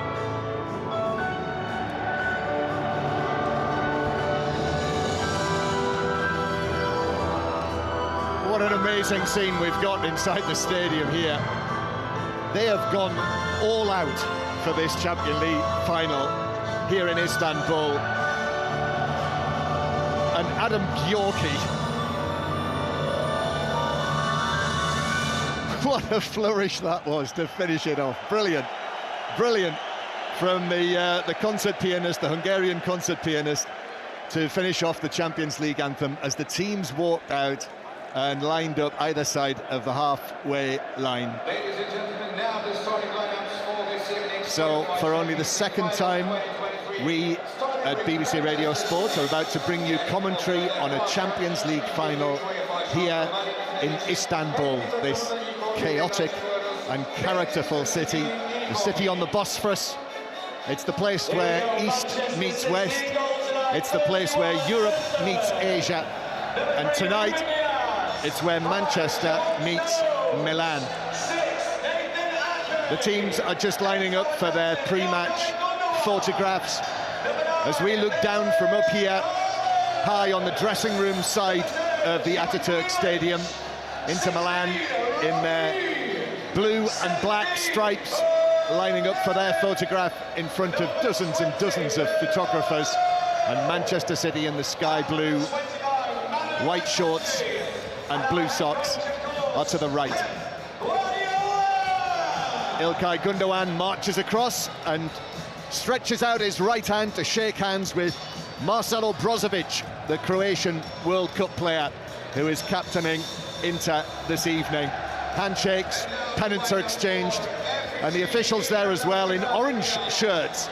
It is Simon Marciniak who's refereeing the match tonight, the man who took charge of the World Cup final in Qatar before Christmas, and the man who was in charge when Manchester City produced that amazing display against Real Madrid in the second leg of the semi-final at the Etihad. Welcome to listeners to 5 Live, to Radio Manchester, and to the BBC World Service who join us here in Istanbul. Listen as well via BBC Sounds. The Champions League final 2023. Chris Sutton and Jonathan Woodgate are sitting to my left. Chris, who played in the European final, Jonathan, who played for Real Madrid. Before we get underway, Chris, give us your final thoughts before kick-off. Well, I enjoyed the pre-match show. It was a great starter, but now for the main course. I cannot wait. The pressure is on Manchester City. We've talked so many times. This is the trophy that Pep Guardiola wants, but they'll be up against a spirited and determined Inter team. But I fancy Manchester City strongly. There is the whistle. The match begins. The 2023 UEFA Champions League final. And after what happened last week at Wembley, let's keep our eyes peeled. It's Inter who play the ball back from the kickoff to their goalkeeper, Onana, who just walks the ball out towards the edge of the penalty area. All in yellow. Onana, long right-footed ball that is straight out of play. And he cheers from the Manchester City contingent. So City with Ederson in goal, no Walker in the team, he's on the bench. So Akanji, Diaz and Ake are the central defenders. John Stones into midfield alongside Rodri, Kevin De Bruyne and Gundogan, the captain, Bernardo Silva on the right, Jack Grealish on the left, and Erling Haaland, 52-goal Erling Haaland up front. And Inter with Onana in goal as they come forward down the right-hand side with Dumfries. Dumfries rolls the ball down into the full-back position, but a slip from Edin Dzeko, the former Manchester City man, who just seemed to lose his footing down there. I don't know whether that was as a result of all of the paraphernalia that was on the pitch before the match, but anyway, it rolled away from him behind for a goal kick. Well, he took a dreadful first touch, didn't he, the former Manchester City striker, 5 years at the Etihad. But no, an awful first touch. Poor start from him from a promising position. Yep, so Lukaku on the bench for Inter. And it is Dzeko and Martinez up front. But Onana, the goalkeeper. Darmian, the former Manchester United man, with Acerbi and Bastoni at the back. Dumfries on the right, DeMarco on the left. Brozovic with Barella and Çalhanoğlu, the Turkish international captain, in midfield. And as I said, Dzeko and Martinez up front. Great noise, brilliant noise inside this 75,000 capacity Atatürk Olympic Stadium, out here on the edges of the city of Istanbul. The smoke from the fireworks still clearing as Manchester City, with Ederson played away, and Ake, who's come into the team for this match, comes forward and clears it away towards the halfway line. The ball hangs over the centre circle. Here is Brozovic, the number 77, knocking it back to Bastoni, and then it comes back to Acerbi in the middle of the back three. Inter, who finished the season in great form with those 11 wins out of their last 12 matches, won the Coppa Italia. Simone Inzaghi, their coach, has won his last 7 finals. Here's Gundogan, through now to De Bruyne, halfway inside the Inter half, played it through. Haaland with a shot from the angle, but the offside flag did come late. He did come back from an offside position, but on his left foot, he hit it very firmly, but it flew away wide and high. Yeah, and an early warning for Inter. Got to watch that movement of Haaland. Lovely slide rule pass on the left-hand side from Kevin De Bruyne. They link up so well, but just moved offside. An early warning, an Erling warning. Here's Onana with the ball at his feet. So here we are, this brilliant backdrop of colour and noise, and tonight, here inside this Atatürk Stadium, we will find out if this is going to be Manchester City's finest hour. the Champions League, the treble, or if Inter, the surprise finalists, are going to be able to upset the apple cart. The ball out to the halfway line, and there's the first free kick of the match. Looked like a clash of heads, actually. And referee Marciniak has stopped play. He's just walking across there to see how Barella is, who's just climbing to his feet. He's okay. Yeah, took a whack to the head, I think, from Gundogan. Took an elbow. No surprises, Jonathan, with the Manchester City setup. Stones out at right back. Yeah, that's why it looks like he's playing Stones with Ake left back, the two centre-halves in Diaz and Akanji. What will be interesting is to see who presses the wing-backs, whether it's Stones or whether it's Silva on the other side of the pitch. Likewise, this side, will it be Ake or will it be Grealish? Well, Manchester City in possession, and there's a foul on Bernardo Silva, who is leaned into over on the far side by DeMarco, so a free kick to Manchester City. And just as you were saying that, John Stones very much took up an advanced midfield position, and you know, actually well ahead of Rodri, more to the right of Gundogan. City with the ball halfway inside their own half. It's flicked out here towards the left-hand side. Ake with the long flowing hair. De Bruyne then passes it over the halfway line. Rodri keeps his feet out here on the left-hand side. Brozovic for the challenge. Grealish, that's nice. Back to Gundogan. Gundogan square. De Bruyne on the edge of the penalty area. Inter quickly closed him down. He wasn't able to get a shooting opportunity. Now here's Bernardo Silva. Bernardo Silva running into the penalty area. Up against DeMarco. Shoots for goal! And it's right across the face of the Inter goal and beyond the far post. And Bernardo Silva, rather in the style of Mick Jagger, claps his hands together, and it's a goal kick to Inter. Yeah, it's a brilliantly worked move from Manchester City. Oh, he's not far away. De Bruyne makes an overlap. Plenty of passes from City in the middle of the field. Comes out to Bernardo Silva. De Bruyne makes an overlap, and Bernardo Silva, good little shift inside on his left foot on the point of the 6-yard line, and tries to bend it into that far top corner. Not far away. So Manchester City 0, Inter 0, and Manchester City having to defend, but the ball is played back by Akanji, this adaptable Manuel Akanji, playing on the right side of defence here. We've seen him in the middle, we've seen him at left back, and on occasions as well, he stepped forward into midfield. Ball played up to Haaland, and that's a strong challenge. Centre field that is given as a free kick by Marciniak, by Acerbi. Went into him from behind, Jonathan. Yeah, you don't mind that. It's a marker. He's put a marker down early doors, what he wants to do to Haaland. I thought it was quite a fair tackle, Chris. You'd expected that yourself, wouldn't you? 25 years ago, I think that would have been allowed. Yeah, the 35-year-old Acerbi spotted his chance there, 10 yards inside the Manchester City half. Bearded, he looks rugged, he looks up for the fight, and he's thought to himself, right, I've got a chance here to show Haaland who's going to be boss tonight. We'll see. 0-0.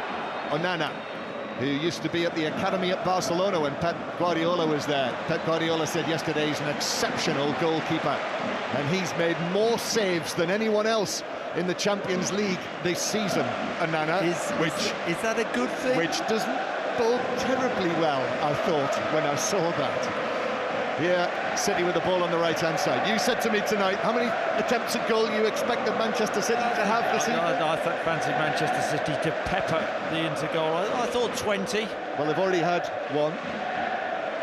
And here's Ake playing the ball back into central defence. Ruben Diaz, so impressive yesterday. I mean, he plays the ball to Gundogan, but Brozovic comes across well and dispossesses the two captains together.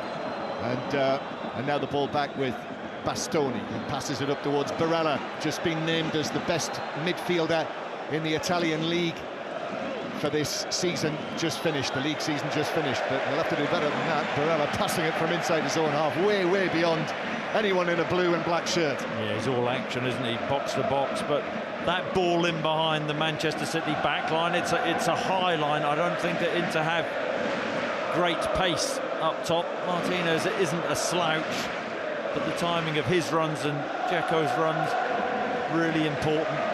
Manchester City 0, Inter 0. Sheikh Mansour is here somewhere. We've not been shown a picture of him yet on the screens. I wonder what he's thinking.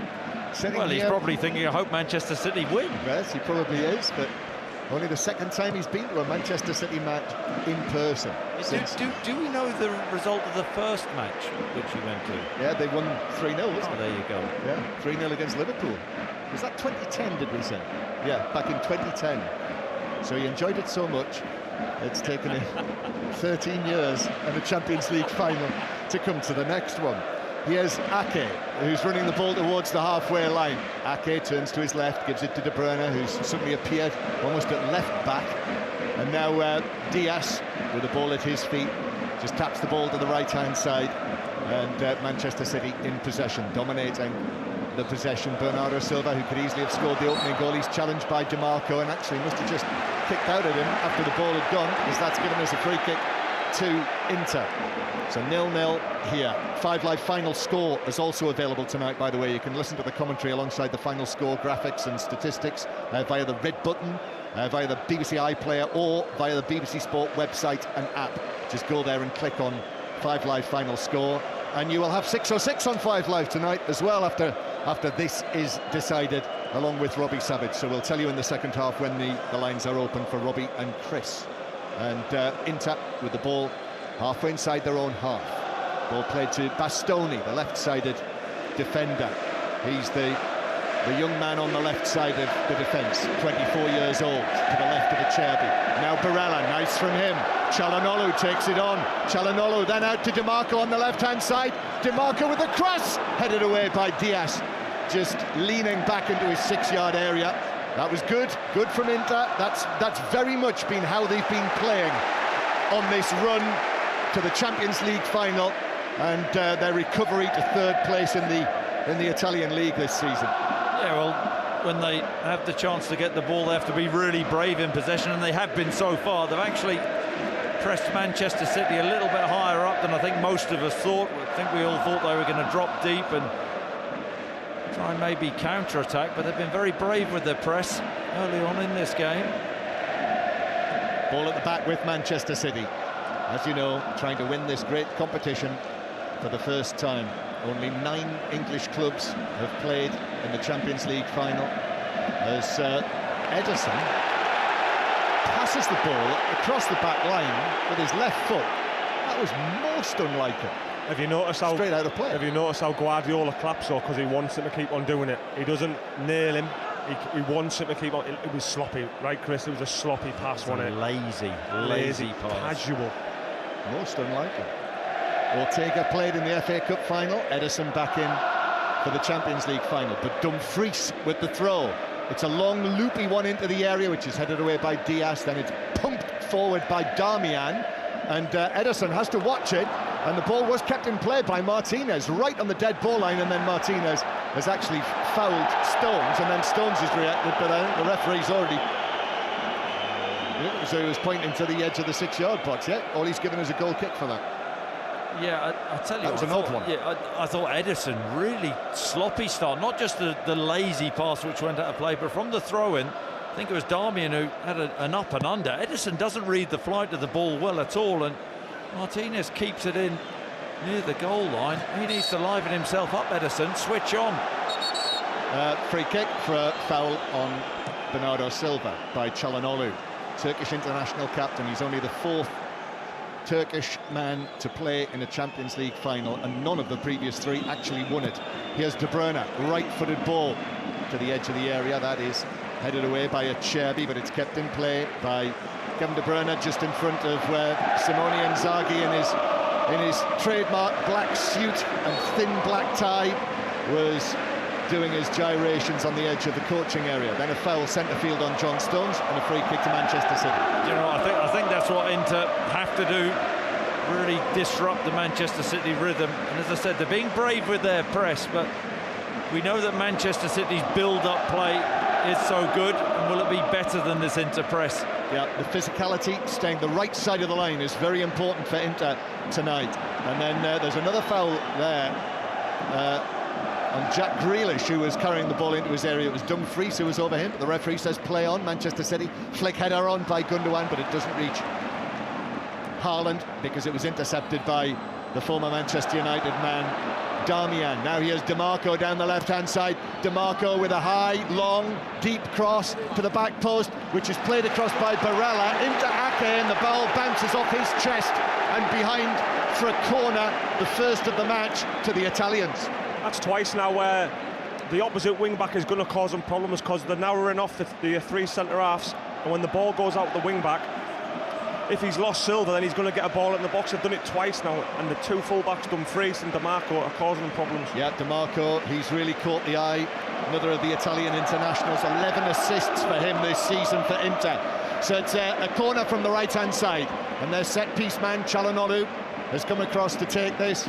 The Turkish supporters inside the stadium, every time he's anywhere near the ball, he's getting a brilliant ovation inside the ground. Dimarco's going to come across as well, and actually they might take this short. Might be the in-swinger from the left foot of Dimarco, or it might be the outswinger from Çalhanoğlu. It is Dimarco who plays it to the edge of the area, and in from 𝓣𝓱𝓪𝓷𝓲𝓷𝓰, and headed away for Manchester City. I think it might have been Haaland who got his head to that. There were two Manchester City men after it, and it's cleared away to the halfway line. Nicely worked. Made City think. Yeah, and important defensive header from Haaland. You think that maybe set plays are going to be where Inter have opportunities, hence why Pep opted to leave Walker on the bench this evening. 14 minutes played, Manchester City 0, Inter 0. Everyone's eyes on this brilliant spectacle. Well, almost everyone. There's a chap to our right here who's FaceTiming his wife. Here's Martinez up towards the edge of the penalty area, and then in comes Diaz. Excellent challenge on Martinez to win the ball. There was danger there for Manchester City with Inter coming forward, but now it's Manchester City with Bernardo Silva. Bernardo Silva into the centre circle. Rodri clips a high pass, right-footed, so simple, so quick, so clean. Grealish gets it down, and in comes the challenge on him. It is deflected out of play off Grealish, with Dzeko putting in the challenge, and it's a free throw into Inter in their own right-back position. Still on the phone to him. Here. To It's a Champions League final, come on. maybe he's getting ready to put the tea on. Or maybe, later. Yeah, maybe he's getting orders. Maybe. He is. And throw-in is taken by Inter, 0-0. And headed out of play. I mean, the noise is incredible. I don't know if you listened when Ian Dennis and Pat Nevin for the first leg, Matthew Upson for the second leg were in San Siro for those two. Amazing in terms of the atmosphere and everything that went with it. Semi-finals, the Milan semi-finals. The noise is amazing, and the noise coming out of the Inter fans to our left is something else. It's a wide open stadium, this, but the noise is terrific. Here's 𝓣𝓱𝓪𝓷𝓲𝓷𝓰. Back heel from him, down the line, but a stretch from Martinez, can't keep it in, and it's out of play for a throw into Manchester City, halfway inside their own half. But Nathan Ake has been such a big part of things, but has had these hamstring problems, Nathan Ake, which means that he's been out of the picture for the last few weeks or so, but the most appearances that he's made for Manchester City in any season so far. He is now very much a tried and trusted member of the Guardiola squad. Throw-in is taken by Manchester City, and then Brozovic puts in the challenge, and it's out of play. You can hear the voices down there from the microphones of Jack Grealish appealing for it, and it was given Manchester City's way. So Ake takes the throw, short to Rodri, then Ake left-footed towards the halfway line. Haaland is beaten in the air. Acerbi got there first, and the ball loops out of play for a throw-in to Manchester City halfway inside their own box. Inter, 3 times winners of this competition, European Cup or Champions League. They've been runners-up twice as well, but this their first Champions League final for 13 years. As Çalhanoğlu is just caught on the halfway line, and it's a free kick. In fact, he's given it Manchester City's way, even though Çalhanoğlu came out of that hopping on one foot. Free kick. 𝓣𝓱𝓪𝓷𝓲𝓷𝓰 furious with that decision and protesting to the referee saying, just watch yourself. Yeah, I think Brozovic did just catch Gundogan, but an aggressive start from Inter. Yeah, I think we expected that, didn't we? Yeah, very much. Ball at the back with Manchester City. That win 13 years ago, that was Jose Mourinho's Inter. They were treble winners that year, the Italian treble, the Coppa Italia, the Italian League and the Champions League. And Mourinho left very shortly afterwards to Real Madrid. Haaland heading the ball forward for Grealish on the left-hand side. Grealish takes it up towards the corner flag, and he's being very, very tightly watched down there by Cherby, and he's managed Cherby to get himself in between Grealish and the ball and back heels it out. Doesn't get a touch off Grealish. It's a throw-in for Manchester City, 10 yards back from the corner flag. De Bruyne takes it, Gundogan, in comes Darmian, and De Bruyne plays it off the shins of Darmian and out for what is a throw-in, not a corner. The referee indicates that with the throwing motion. So De Bruyne bounces the ball twice, basketball style, and then spins it as well in his hand, the Champions League star ball, as they call it. And Grealish, that is firmly challenged by Barella. Ake heads it forward, Inter could break here, Calhanoglu, but Gundogan put the challenge in on him. It bounces to Martinez, Lautaro Martinez to Dzeko, but Bernardo Silva was just able to nip in, the little Portuguese. Got a touch on that, back to goalkeeper Ederson, 0-0. Yeah, and that's the whole point about Inter. When they do break out, they don't have that great pace to get away from the Manchester City backline. I actually think Manchester City, they won't mind Inter really being aggressive and pressing them high. That's a careless pass. Short pass from Rodri. DiMarco stepped in. DiMarco now off down the left wing. Plays it infield to Brozovic. Brozovic to the edge of the area. And then it comes back to the Inter captain, Brozovic. Martinez set it up for him, but Brozovic blazed it high and wide and behind for a goal kick. 0-0. There's Manchester City's own making that mess. A careless pass out to the right-hand side. DiMarco pinched the ball, and then a clever 1-2 back to Brozovic, but a shot high and wide.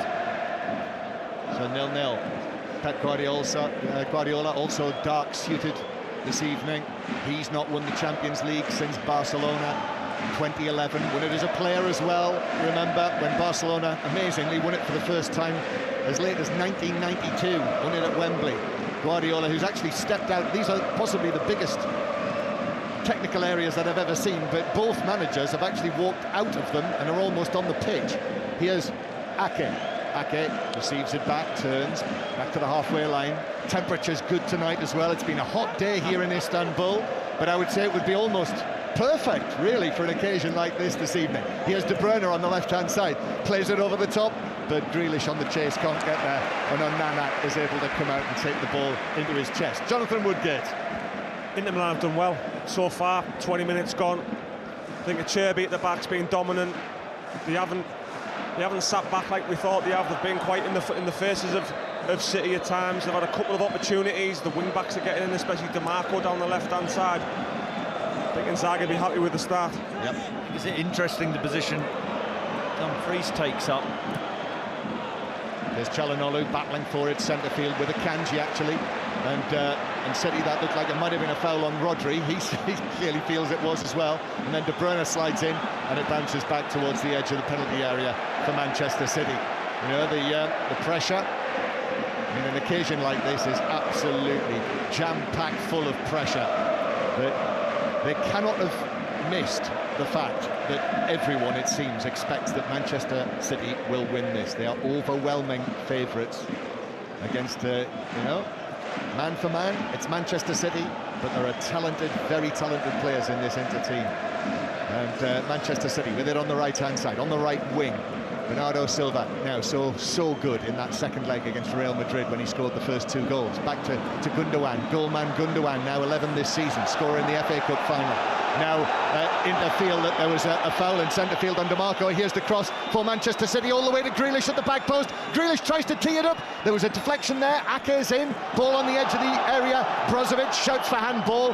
That's not given. DiMarco's still down in the middle of his own half. And then in comes the challenge from Grealish on Barella. And the referee will now go over and have a look at DiMarco, who is still lying on his side.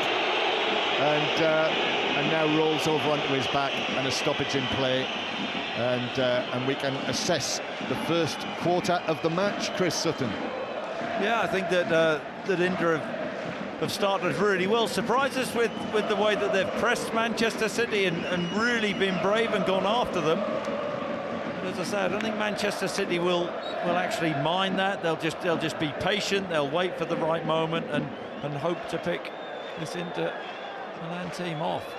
He's all right, DiMarco, just getting up, flexing his leg. that they've had a look at him,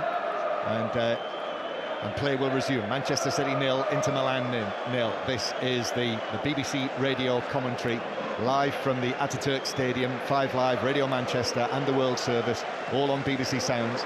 Here's Dzeko playing the ball towards the left-hand side, the former Manchester City man, part of the rise and rise of Manchester City. Scored the famous day that Aguero scored the winning goal to win the Premier League. Sergio Aguero's here as well with Manchester City. So is Carlos Tevez. So is Fernandinho as well, the recent captain. They've invited, I'm told, 2,000 people who are connected with Manchester City, the club, to be here for the big occasion. Onana, long and forward, over the top, through the middle, beyond DiMarco, and bounces through to Ederson at the other end. But Inter, one of the great clubs, one of the famous names in this competition. And in their history, they've won many more trophies than Manchester City have yet. Here's Diaz with the ball at the back. 19 times the Italian champions. Ake up towards Grealish. Grealish then back to Ake. And Ake turns and finds goalkeeper Ederson. All in orange are down there to the right. All of the Manchester City sky blue in the stands behind him. Passes the ball out. John Stones takes it down. Stones stabs it beyond Gundogan, but he's a little fortunate. Ran to Grealish, and then Grealish is leaned into by Barella. Free kick. It's gone down so easily there. Got to say, wonderful pass from Ederson into John Stones, who had taken up that role. It's a hybrid in that hybrid position in midfield. Took the ball down well and released it to Grealish. Free kick to Manchester City. That's Chris Sutton. All this talk of trebles. Chris, a treble winner as well. Our own treble winner here with us this evening. Ball's played back to Akanji and then to Diaz, who, I must say, listening to him yesterday, 26 years old, he's got captaincy material written all over him. Ball up to Haaland. Haaland stretches and somehow found De Bruyne, but De Bruyne slipped on the edge of the box at the crucial moment. I don't know quite how he found it. Well, how anybody can lift a leg up that high. Goodness me. It was Bruce Lee, wasn't it, all over again. Here's Ake, who kicks the ball in and plays it back to Ederson on the stretch. It's missed by Diaz, and Barella went for goal. It was a split second there. He made the decision to go for it. Ederson was way out of his goal, but the sort of curling effort bounced well wide and behind. I mean, he must have been all of 45 yards out on the right-hand side. Difficult opportunity, but Ederson was out on the point of the 18-yard box, wasn't he? It was an open goal. It would have been a hell of a finish, but really lacked conviction, the effort did. A number of players have been slipping around on the pitch, and now, you know, I really do wonder whether that has anything to do with the pre-match show and the carpet that was on the pitch, whether, I don't know whether that could possibly have affected it, but it is a factor, isn't it? We've seen a number of players slipping around at crucial moments, and that's how they lost the ball there. Rodri playing the ball to the left. Grealish is going to keep it in field. And all of that fireworks as well. I can feel that in my throat tonight.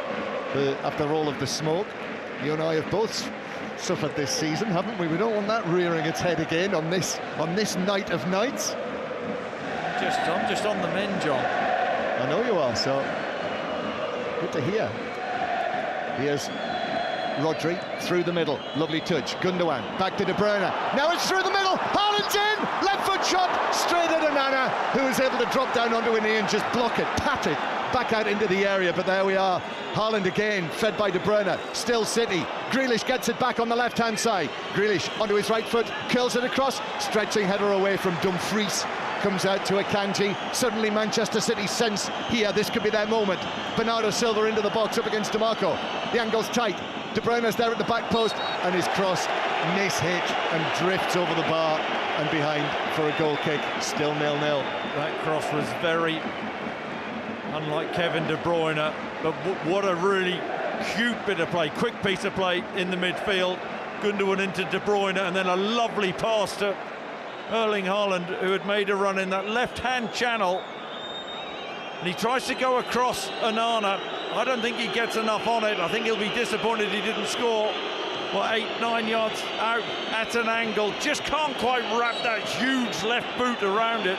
And Onana saved strongly with his left hand, Jonathan.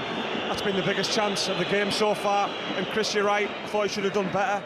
he just didn't get his ankle opened up enough to hit that left-hand corner. He should do better with it, but a great pass by De Bruyne. Yeah, combined for 13 goals this season. Haaland scored 11 of them. And Manchester City winning it back. That's excellent. Excellent, strong from Diaz against Dumfries, who's out of position, and Diaz carries it forward to the edge of the area. De Bruyne takes over, hits the shot, but straight at Onana, who was able to put his feet wide, lean forward and gather the bouncing ball up into his chest. It's another one. Yeah, it is, and the count is increasing. And it actually, a little deflection. The arm. Calhanoglu, I think. Calhanoglu, but it was down by his side. He turned his back on it, but it struck the outside of his arm, his upper arm. Oh, they've given it away into Gundogan now. Grealish, early ball across, but straight at goalkeeper Onana, who was able to pick that one up easily. But the chance count is increasing now. Real waste to that from Jack Grealish. Really good crossing position under no real pressure. A tame cross with his left boot when Bernardo Silva was free in the middle of the 6-yard line. Free kick to Inter, 10 yards inside the Manchester City half. Just seeing that chance again for Haaland. Oh, it's an enormous opportunity. We normally see he gets chances like that, the back of the net bulge, and Onana instinctive save. Just stands big left hand, keeps it out. Kevin De Bruyne seems to have come off worst in this free kick that was awarded to Inter, and he's down on his haunches here, and I'm wondering whether he's maybe taken a knock to his head, because he looks a little groggy, and now he has he's got back down and sat down on the pitch. Maybe a hamstring. Well, this would be a severe blow. Yeah, it's got the look of a hamstring, Jonathan, hasn't it? And remember what happened to him in the Champions League final 2 years ago. Remember when Antonio Rudiger took him out with that challenge and ended his Champions League final that night when Chelsea won. Knowing from previous experience as well, it's difficult to carry on with a hamstring injury. Phil Foden's warming up, but it doesn't look good for He's walked Kevin off De the Bruyne. pitch. De Bruyne has walked off the pitch here. Half an hour on the clock. And it looks as though he is going to come back on. The players, meanwhile, have been taking in fluids, and the water bottles are now being tossed back off the pitch. And there has been a picture, by the way, of Sheikh Mansour. The long lenses have found him. So Sheikh Mansour is here somewhere in the stadium. So Foden has been ordered by Pep to get stripped. Well, De Bruyne is adamant that he's going to go back on. Pep Guardiola walks now across that huge technical area and speaks to De Bruyne. There's a quick exchange between the two. Clearly asked him how he was. De Bruyne said, I'm going back on, and he's back on. Yeah, I mean, it's a strange one, that, isn't it? If he has nicked his hamstring, there's no way he could carry on. It's a difficult one to carry on. Because it's a Champions League final, that's probably why he's doing it, but he could cost his team. Phil Foden's getting stripped. Will he come on? Guardiola looks animated though, Chris, on the sideline. I saw him tell his team to relax, just relax, he was saying, and they need to do that.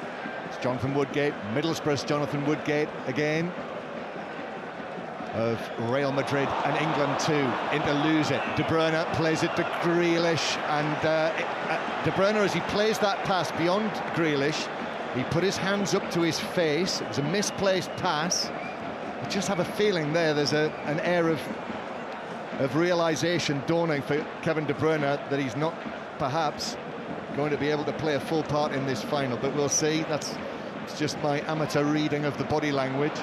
Here's Haaland sliding in on the challenge in centre field. The ball bounces for City. There's another slip over there by Rodri, and now Brozovic passing it forward for DeMarco's run, but out of play, and all eyes turn back to Kevin De Bruyne, and Phil Foden is ready now to come on, and I think the writing might be on the wall for Kevin De Bruyne.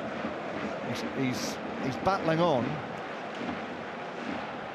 but Foden is ready if required. Still 0-0, Manchester City 0, Inter 0. BBC Radio, live here in Istanbul. All of that firework smoke, I think some of it is still hanging in the air. You can smoke inside the stadiums here as well. There's probably a little bit of Turkish cigarettery as well, as the ball is played back to Ederson, who passes the ball out to Ruben Diaz. And now John Stones. Stones turns, finds space for himself, gives it to Rodri. Rodri trots forward with the ball at his feet, uses Gundogan. Now Nathan Ake looks up, looks for the sky blue shirts, in fact keeps the ball himself and then knocks it back near the centre spot to slip. Diaz, who slips also, and it's definitely an issue. The pitch does not look right because so many players are struggling to keep their feet. I mean, really, a poor surface should not be affecting a match of this standard, but it does appear to be. Gundogan. You're absolutely right, John. It's a showpiece event, and as much as you want to have a great pre-match build-up and the world's greatest singers or whatever, the most important thing is the football, isn't it? Yeah, absolutely. Here is Manchester City with Bernardo Silva on the right-hand side. John Stones making a run down into the left-back area. Stones then gives it back to Bernardo Silva. Lots of black and blue back defending for Inter. Kevin De Bruyne now onto the ball again. De Bruyne finds a short pass over 10 yards to John Stones, still on the right wing, the England international. Then through the middle to Gundogan. Gundogan stepping away and round Brozovic. Gundogan still going. He's got support on the right-hand side. De Bruyne with a cross, clips it over everyone, but the ball was behind before De Bruyne got there. The assistant flags on the far side. He's gone, hands up. Yeah, De Bruyne saying, I'm not going to be able to continue. He's had to admit it. He's had to admit defeat, Kevin De Bruyne. That run there to the byline, he couldn't get there. He raised an arm, he shook his head, he's down on his haunches. He was forced to leave the Champions League final in Porto 2 years ago when Manchester City lost to Chelsea. And now here, with 34 minutes on the clock, Kevin De Bruyne, well, you've got to feel for him. 31 years old now, with Manchester City, of course. There's every chance there might be more opportunities in the Champions League final, but you simply don't know it. And he looks bereft as he has to walk that long walk to the halfway line where Phil Foden will come on to replace him. This is absolutely sickening for Kevin De Bruyne. Lightning striking twice. Great replacement in Phil Foden, but blimey, has had some bad luck in terms of the Champions League, Kevin De Bruyne. And Manchester City now without their masterful creator. So De Bruyne has to leave the stage.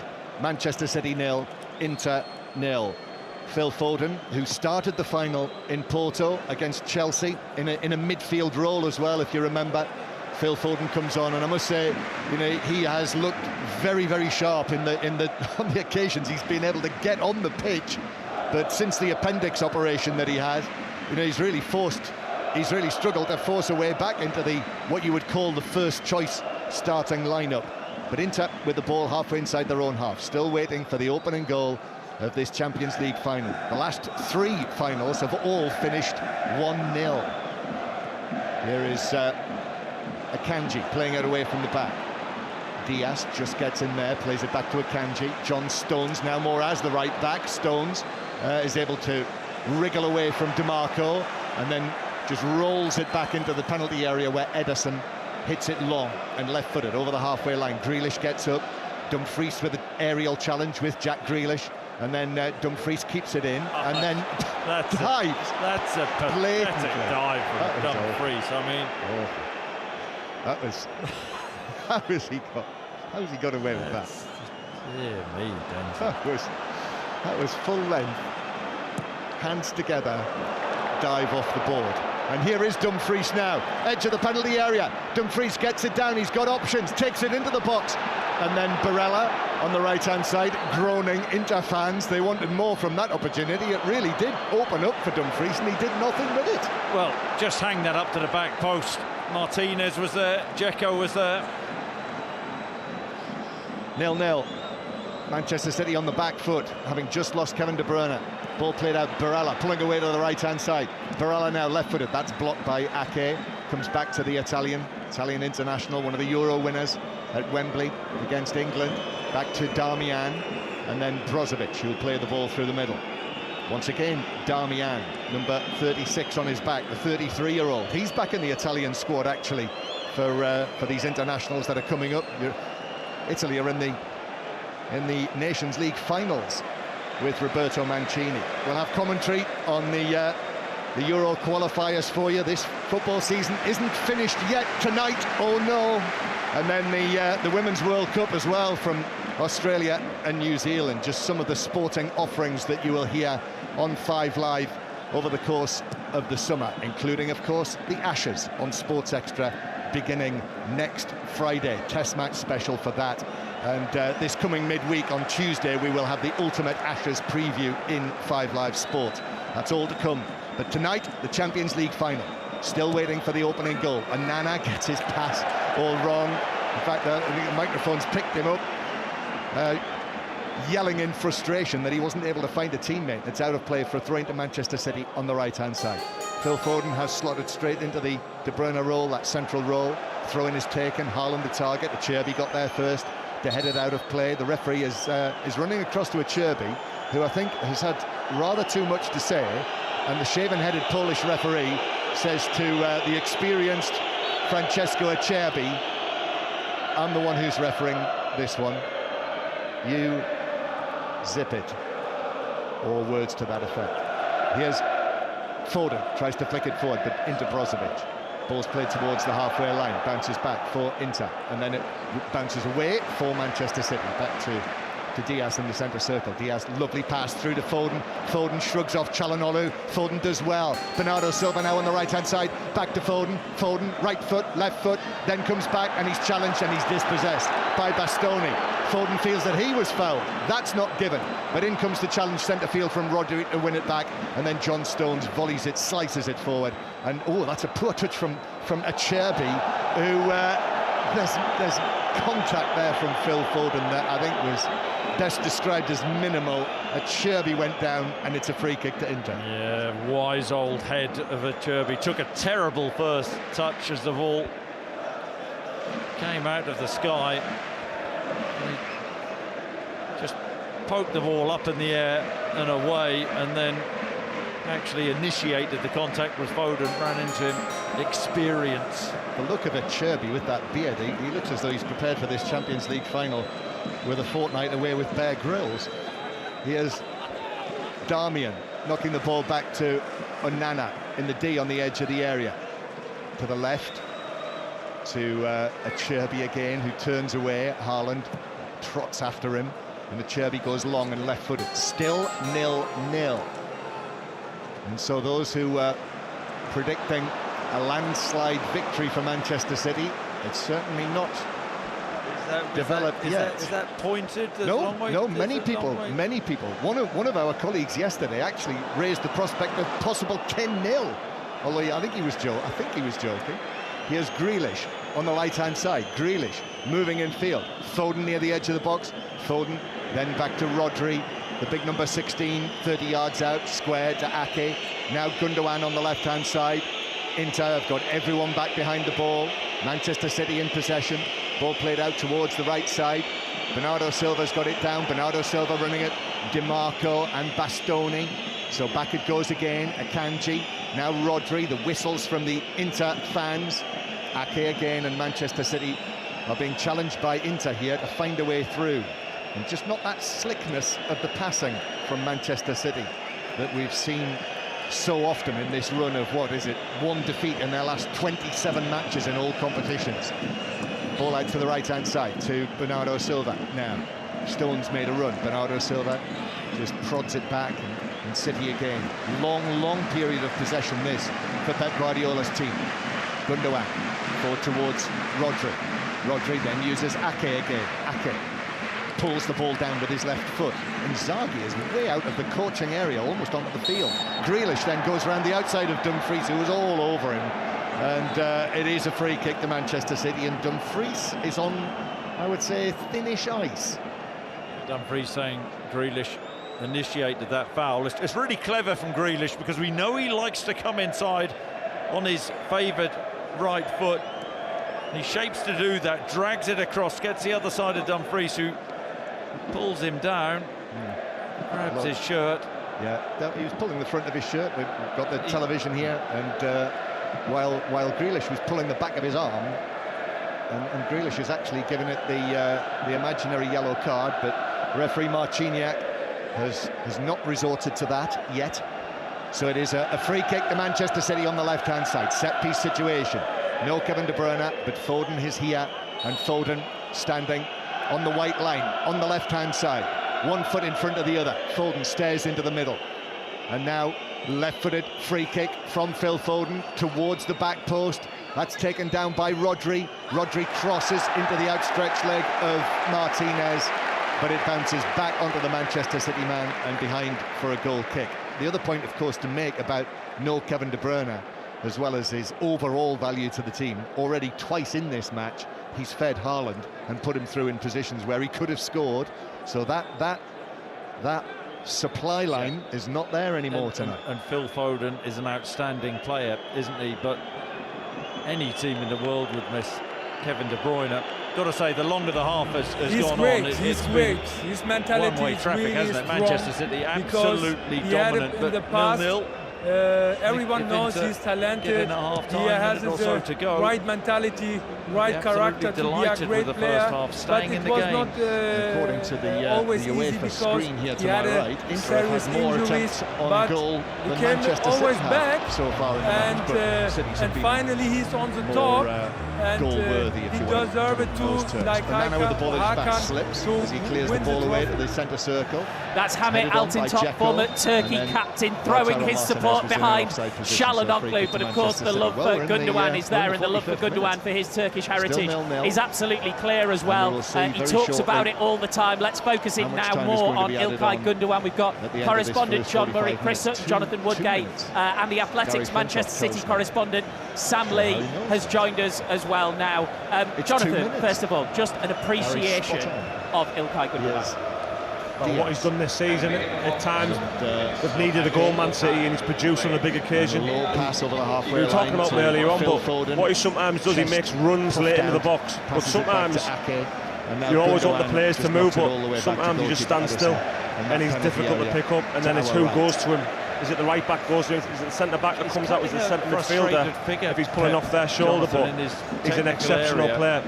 I think he goes. I think this is his last game today for Man City. Regardless if he wins the trophy or not, I think he'll go on.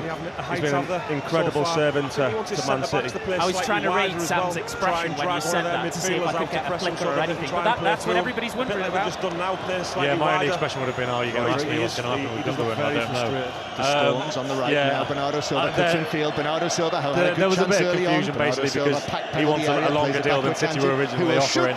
They've changed stance on that somewhat, and therefore working towards something. But I don't know, we're going to have to wait and see. Maybe tonight is a way to either persuade him to stay, or maybe he thinks, I've done everything now. If they win the treble, maybe it is a good time to go. But if it's Barcelona, it's got to be an absolute sea. It's different. It's talking to Barcelona. You don't think, Chris? In the Inter. I don't. I think he's got a far better chance of winning big trophies with Manchester City than Barcelona. But he's still playing one of the biggest teams in the world in Barcelona. Man City, yeah, they're on the climb. It's now tradition of Barcelona, Real Madrid.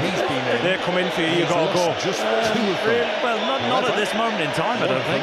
İlkay Gundogan has just come flying out of the tunnel, sprinting onto the pitch, the Manchester City captain. He gives a big wave to the City fans and he applauds them as he wanders over to the left-hand side and picks up a ball and starts to dribble it into the centre of the pitch. I mean, there's no doubt, Sam, that the Manchester City fans absolutely love him. That reception was for the whole team, but he was out there like a rocket. Those opportunities, Bernardo Silva with a good chance early. That looked as though it might have been bound for maybe taking him a little bit of time to win fans round, or at least to make fans appreciate how good he is. And I think, as Jonathan was saying, this season, but we also saw it a couple of seasons ago in the behind closed doors season, when he was scoring those goals, that helps. You know, if you start scoring goals, you get a bit more attention. But it's just, Jonathan mentioned his timing. His timing's perfect, you know, the way he knows the right areas to stand. But for me as well, everything he's got on the ball, the goals, his use of the ball, because he's like David Silva in how he can dictate the tempo of a game, and obviously he can do it in different positions. But off the ball, he's so tenacious, and second balls, I think he's probably City's best player at attacking the second balls, knowing where it's going to drop. And I mean, look, the obvious example last week, Wembley, for that volley, but also at Everton when he scored those 2 great goals. When he set up Gundogan, when he set up Haaland, sorry, he was there when the ball dropped, nipped in, got into a crossing position, put it across, and Haaland scored. He knows exactly where to go, and tonight those kind of things will be important too. Do you know, on any other team, it'd probably be the superstar. It's just unfortunate for him. And fortunate for him. It depends which way you want to look at it. That he plays for Manchester City. You know, Kevin De Bruyne, he's sort of playing in his shadow, I think. But within the dressing room, I'm sure the players absolutely adore playing with him. Well, he's a captain, isn't he? And I was reading yesterday from my colleague Paul Hurst in the Times. He sits in a particular spot in the dressing room where everybody's got to go past him, so he can say hello to them, and if they've got any issues, they can come to him and say hello. And he's only been the captain in that role this year since Fernandinho left, and Fernandinho did a lot of stuff like that. You know what that kind of role entails. I would have hated that spot in the dressing room where you'd have to say hello to people every. I thought he'd be really good at that, Chris. I thought he'd be very good at that. But it just shows as well that he's captain of Man City, but there's so many other people who could have been captain. Stones, Diaz, De Bruyne, Rodri, and he gets the armband. It's been brilliant management as well from Pep to give him that. Yeah, well, the players get to vote actually. So, and well, I suppose like in the way that Pep's managed him has been fantastic, but in that sense that the players get to vote, it goes to show the regard he's held in. That says it all as well. If the players are voting for you, it's even better. We've just been given pictures of him, close-up pictures of him on the pitch warming up now, and he has got such a huge intensity in his eyes. There's a great quote from Pep Guardiola on him this week. He said, what a season. When he first arrived in Manchester City, the skills were there, but he has a special mentality. He plays the big games, John Murray, like they are friendlies. Yeah, and as we've mentioned a couple of times over the course of the last few weeks, Kyle Walker said when it gets to the end of the season, he turns into prime Zidane. But the point I was going to make actually is about Kyle Walker, because as we mentioned, named among the substitutes tonight. I did wonder, he did train last night, but I've just seen he did run out there, so he is out there on the pitch. Kyle Walker warming up as one of the substitutes. It's interesting, that quote about him saying he plays finals like they're friendlies, because 2 years ago when City got to the Champions League final, Pep did something on Italian TV, and he was talking about his Barca players, and he said they used to play big finals like they were friendlies, and he was asked, what about your City team? And he was like, not so much. There was obviously a difference between how he saw his Barca team in terms of those big moments and his City team. But now he's saying that about Gundogan. You can see it with him, and you do wonder as well if they're a bit more prepared tonight for this kind of occasion than they were 2 years ago. I guess we'll find out. A couple of quotes from Pep Guardiola down pitch side, who's been speaking on TV, talking about the fact that Kyle Walker isn't in the team. He said that was a really tough decision. Kyle is so important for us. We need a different type of defender for this match. That is an interesting quote, Sam. I wonder what it is about Inter that makes him think that, because obviously against Real Madrid, the reason he was perfect was because of the pace of Vinicius. Yeah, well, exactly. I guess tonight they're going to play 2 up front. You've got three big centre-backs, I guess it will be. If Stones goes into midfield, as we expect, you've got the 3 big centre-backs to deal with them. Akanji, look, if you talk about what other players have got, you can maybe start making it sound like you're taking away from what Kyle Walker does. Kyle Walker's fantastic. But you mentioned the pace threat that Real Madrid had. It's not quite the same with Inter. It's more a big physical threat of their 2 strikers, and Akanji as a proper traditional centre-back is maybe a bit more suited to that than Kyle Walker is. Yeah, you've got to think of set players as well. Set players could come into the game at some point, so that'll probably be one of the reasons behind it as well. With the 4 centre-halves, I personally think out of possession will go back into a 4, then in possession will go into a 3 like they normally do. We've got 35 minutes to go until kickoff inside the Ataturk Olympic Stadium. Full commentary of the Champions League final on 5 Live and BBC Sounds. You can watch it with the final score graphics via the red button as well, the iPlayer, and the BBC Sport website and app. Let's go back to Manchester and get another flavour of the atmosphere there. We've got Chris Coles at the Depot Mayfield at the official screening of the match. The atmosphere really building here as we get closer to kickoff. The noise of the City fans reverberating around this old warehouse is perfect. The acoustics are perfect for tonight's match, and I'm with Josh. Josh, how are you feeling? I'm feeling great. I'm looking forward to it. Can I ask you about your manager, Pep Guardiola? He's on the verge of doing something very, very special, isn't he? He really is. I mean, it feels the time is right. This is our time to do it. I'm feeling confident, and I think we're gonna get the win. I really do. You've been here before. What makes you so confident in Pep's ability that this will be the day, this will be the night? A couple of questions.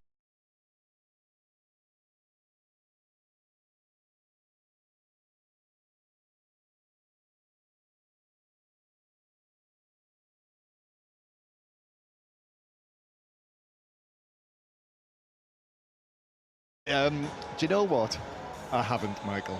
That's the first ever. I think that's a record got I've that. got. It's only because it got sent to me. There it is, Steve. Look, just right there. The pitch is 23 millimetres. Nobody knows what it means, and what Michael. conclusions are we going to draw from that? Well, we're just saying you're on about the pitch. I'm just telling you what height it is.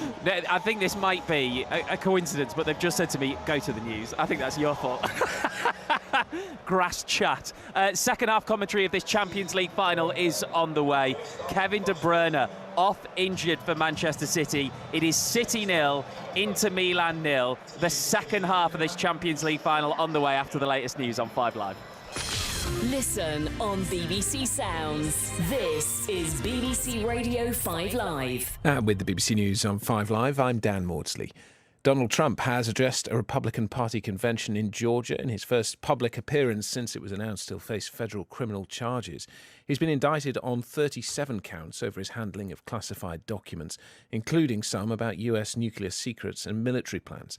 He told crowds of his supporters he was being persecuted.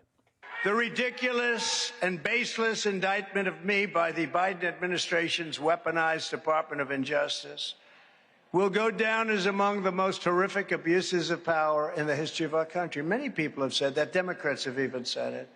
This vicious persecution is a travesty of justice. The notorious serial killer Ted Kaczynski, known as the Unabomber, has died in prison in the United States at the age of 81. He posted homemade bombs to victims across the US in a campaign that lasted nearly 20 years, killing 3 people and injuring 23 others. The Prime Minister faces 3 by-elections after a third Conservative MP resigned in 24 hours.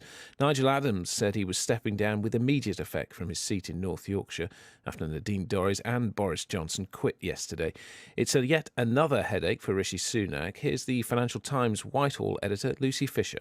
There is concern about the by-elections, and that if Labour win 2, possibly even 3 of them, that really creates a sense of momentum for Keir Starmer and could potentially unsettle the Tory party at a time when the mood is already quite febrile following the local elections.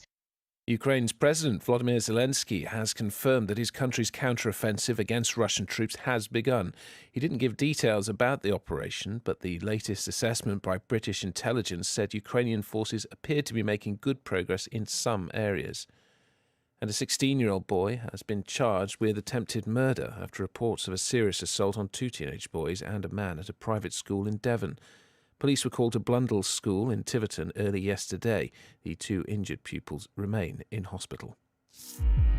Sound speed, set, action. The debut novel from Tom Hanks on BBC Sounds. We are rolling. At least a dozen people yelled, "Rolling!" A story inspired by the magic of movie making. Bob Falls trooped down the gangway with a few hundred other Marines. He spent the most time going over the panels of Heroes Under Fire. Written and read by Tom Hanks. The first day of shooting started off with a sense an event was about to happen. The making of another major motion picture masterpiece. And cut. Listen on BBC Sounds. This is 5 Live Sport with Steve Crossman.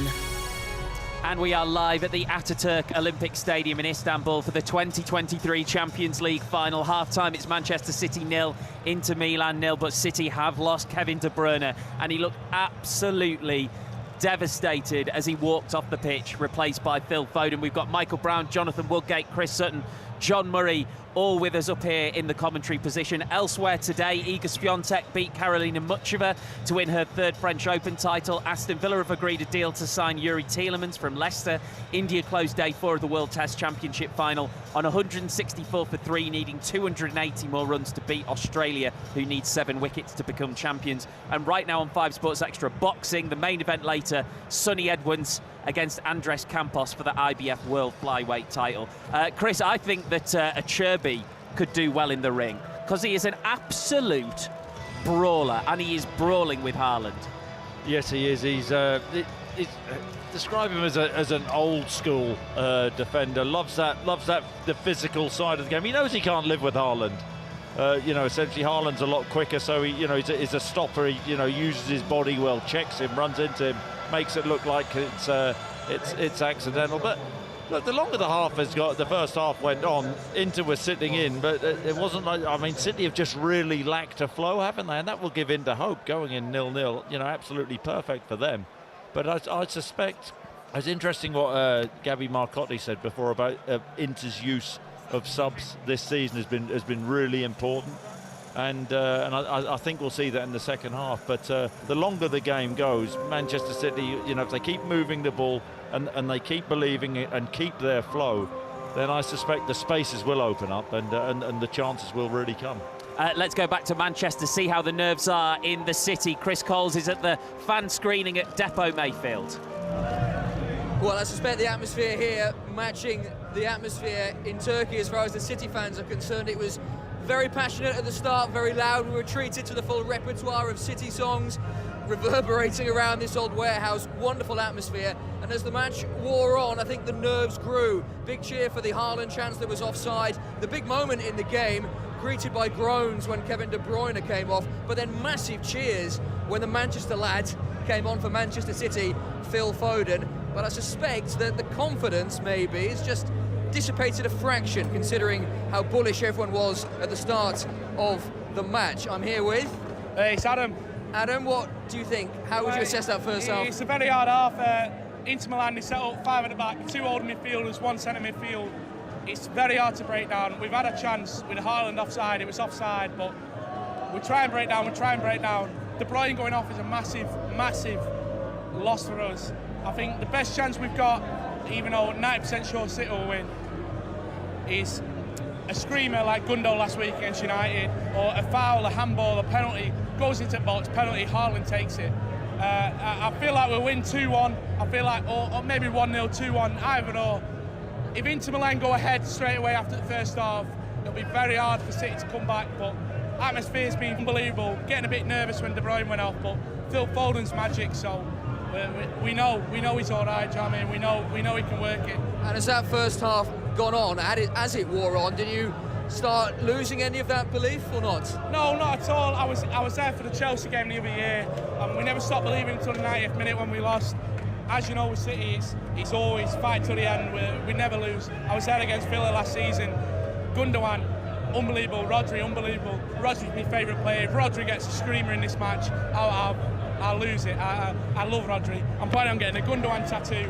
I just need him to win. I need him to win. You got your tattoos, you got your flag, you're in your City shirt. Yeah, I'm ready, fella, I'm ready. Could be an interesting second half ahead. Adam, thank you. Imagine if he gets a Gundogan tattoo and then he leaves next month. Manchester City fans there in Depot Mayfield at the official screening. I feel like, Michael, listening to that, because when De Bruyne went off, City's ratio of chances to good chances was ticking up. They were starting to create more. You can hear the anxiety that it causes. Well, it does. It's all around, and you can see that's what it brings. The stadium are looking, thinking, surely not Kevin De Bruyne. And you know, it's not just that; it's his own teammates. You know, they know how influential he is in these type of games, and you know, it's a big miss. But they've got a really, as I say, the good replacement. They can deal with it.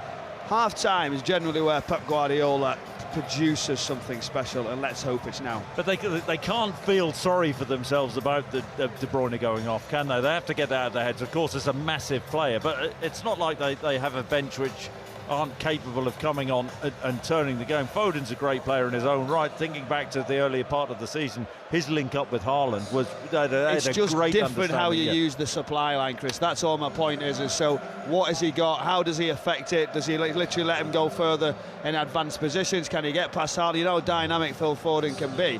It can be different to De Bruyne, can't he? That he can actually go past. So that's maybe a few forward runners which we haven't seen yet from Pep Guardiola, like İlkay Gundogan going past him, running out the behind. We've seen Grealish come inside a little bit, trying to get that inside one. But again, I just feel like this is where Pep Guardiola has that change. What's it going to be? Pep Guardiola and Simone Inzaghi just making their way back out now from the tunnel onto the pitch here, both dressed in very, very similar looking dark suits. One thing that has been very different, Jonathan, I don't know if you noticed in the first half, is the difference between the two benches. So both managers kicking every ball, but the Manchester City players barely move. The Inter players, they look like they've got 9 managers down there. Romelu Lukaku can barely sit down.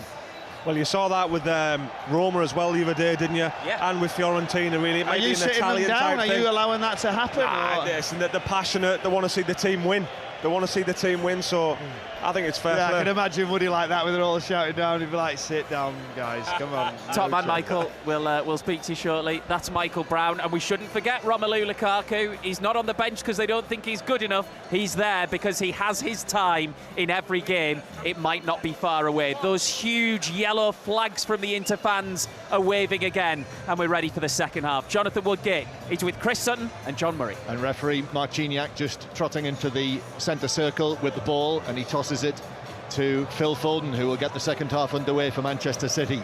Foden having come on for De Bruyne, so the Manchester City team, Ederson, Akanji, Diaz and Ake, with Stones in midfield, Rodri at the base, Gundogan on the left, and Phil Foden playing quite central actually after he came on. Bernardo Silva on the right, Jack Grealish on the left, and Erling Haaland up front, who has had 2 chances, and one of them a very good chance that he shot straight at the goalkeeper. And Inter, no changes for them yet. Onana in goal, Darmian, Acerbi and Bastoni at the back, Dumfries and Dimarco the wing backs, Brozovic with Barella and Çalhanoğlu in the middle, and Dzeko and Lautaro Martinez up front.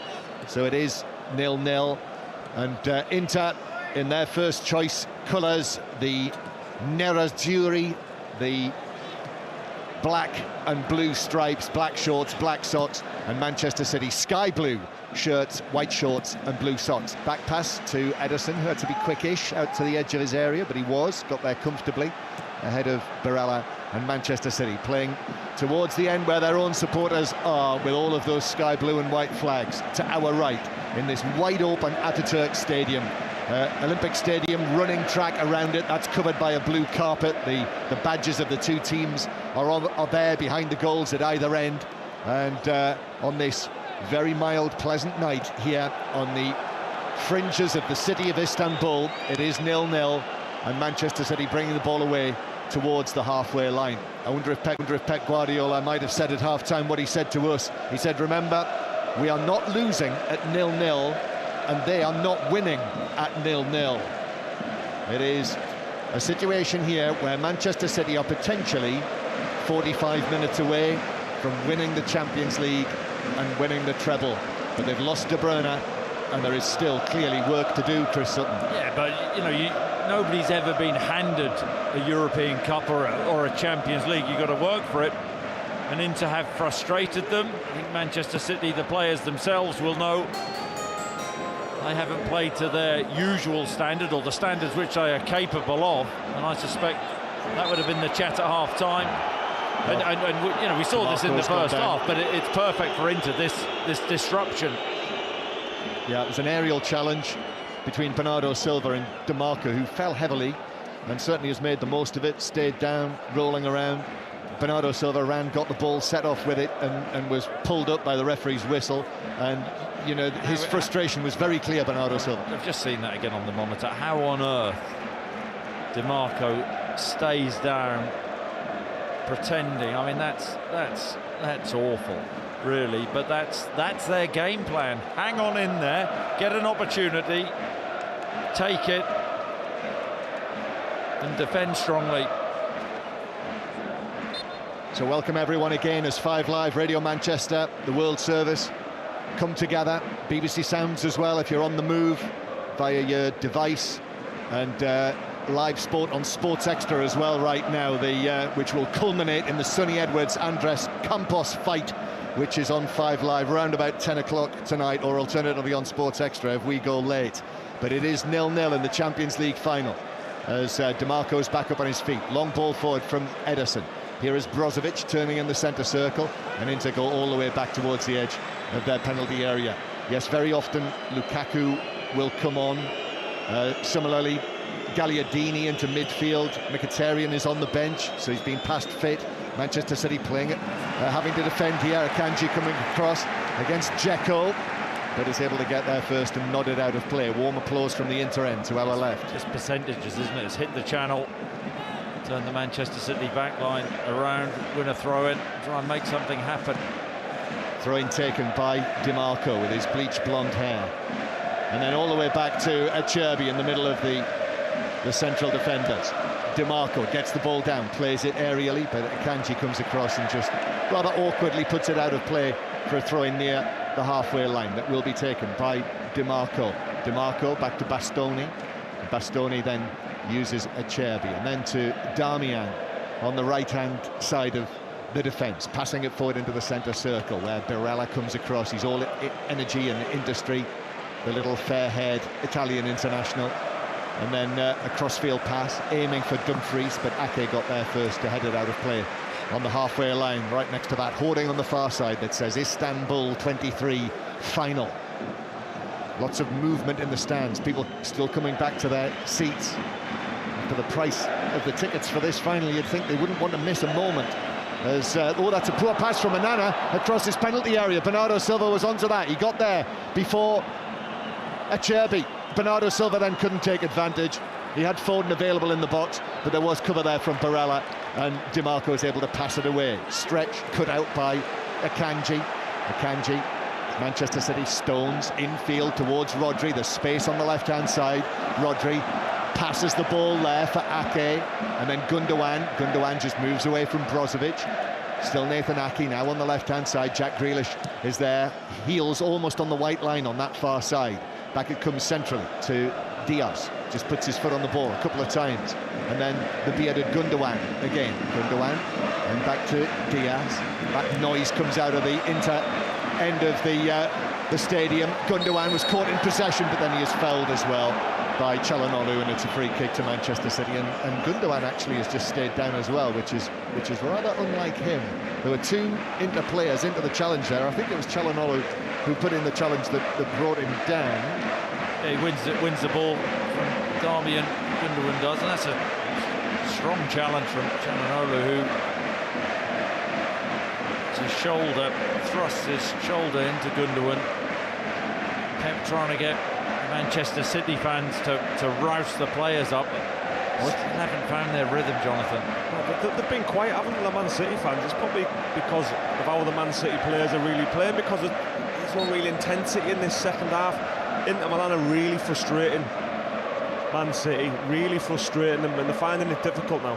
That's Jonathan Woodgate alongside Chris Sutton with us on 5 Live, Radio Manchester and the World Service for the Champions League final commentary. Here's Bernardo Silva on the right-hand side. Gundogan is back, trotting in at position centre field. Bernardo Silva is dispossessed by Dimarco, and then he's off.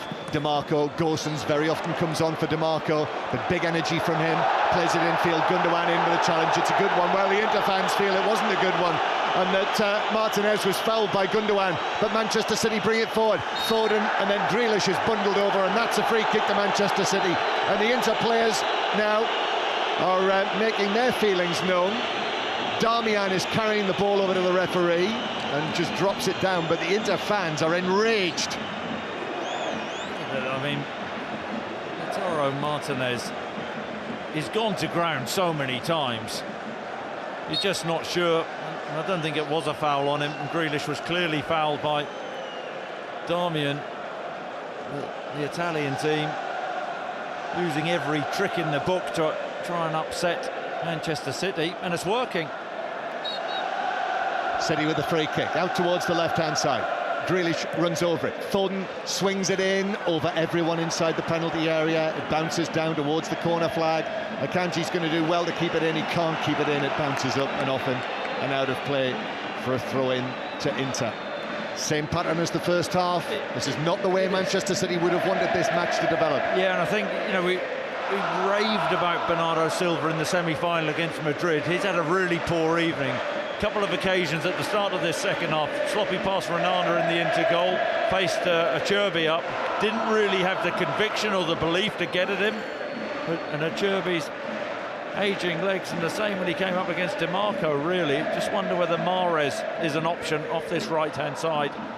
John Stones carrying the ball in field, but surrounded by blue and black, and on the stretch was just able to play it away. Just kept my eye on him because he just leaned forward. Stones gets it back just outside the area. Oh, lovely, beats two men in the D. Stones managed to find Gundogan on the edge of the box. Thought it was going to open up for John Stones there for a moment. Might do for Grealish. Grealish's ball across, that's headed away by Inter. Only out to Stones again, who is just brushed off the ball, went down, no free kick, and the referee has then spotted a foul by Foden on Martinez and gives the free kick to Inter. It's a who's who, John, of divers, isn't it, this evening?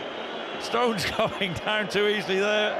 And then, you know, which Inter player went to ground? Chananolu went to ground, and yeah, I mean, he throws himself down as well, blimey. Just wondered whether John Stones' great feet on the edge of the box, could he have got a shot off Jonathan? He'd have been on his left foot. I mean, I know he's top player, but his left foot edge of the box, I wouldn't have fancied him. But for me, John Stones, he looks like he's going to make something happen when he gets on the ball. Yeah, again, he's had a brilliant last third of the season, John Stones. But Inter coming forward, still 0-0. Ball played across. Çalhanoğlu with a shot, but that's blocked on the edge of the penalty area. Clattered into to Rodri's backside, actually, and bounced over here to the left-hand side. DiMarco, left-footed cross. Glance header away from Akanji. And the ball's still in play, but it's going to be allowed to roll out for a throw-in by Martinez. For a throw-in to Inter. Listen to how excited the Inter fans. Yeah, just with the basic cross into the box. Champions League final, Chris. You're allowed to get excited. You can't get excited by a Champions League final. What can you get excited by? Here is Bastoni passing the ball back, and Inzaghi has actually walked onto the pitch now with one or two instructions. He's out Guardiola and Guardiola, and then Dzeko's sat down. Dzeko has sat down. Play's continuing. Dumfries passing it back, and Inter are actually saying, should we put the ball out of play? And the referee stopped it to. And here comes Lukaku. Lukaku is ready. He's stripped and ready for action. He almost knocks Inzaghi over as he tries to walk to the edge of the area. Inzaghi was going to give him a hug, and Lukaku walked through him. He did hug him, Inzaghi. It's normally a hug like that when you come off the pitch. They do this a lot, well, Inzaghi does this a lot. Rotates these two players, and Lukaku this season has largely played little cameo roles, but to good effect. Manchester City, beware. Well, here comes Romelu Lukaku. What a roar there was for him. The number 90. Romelu Lukaku, what a story that would be. On loan from Chelsea, the team that beat Manchester City in the final 2 years ago. Didn't happen for him back at Chelsea, but he comes into this final in prime form. 7 goals in his last 11 appearances, but more than that, this partnership with Martinez has looked really good. As Manchester City have to defend here, and they do. Akanji, there were bodies forward for Inter there, so Lukaku is on, and Dzeko. Didn't happen for him against his former club today for the veteran Edin Dzeko at 37 years old.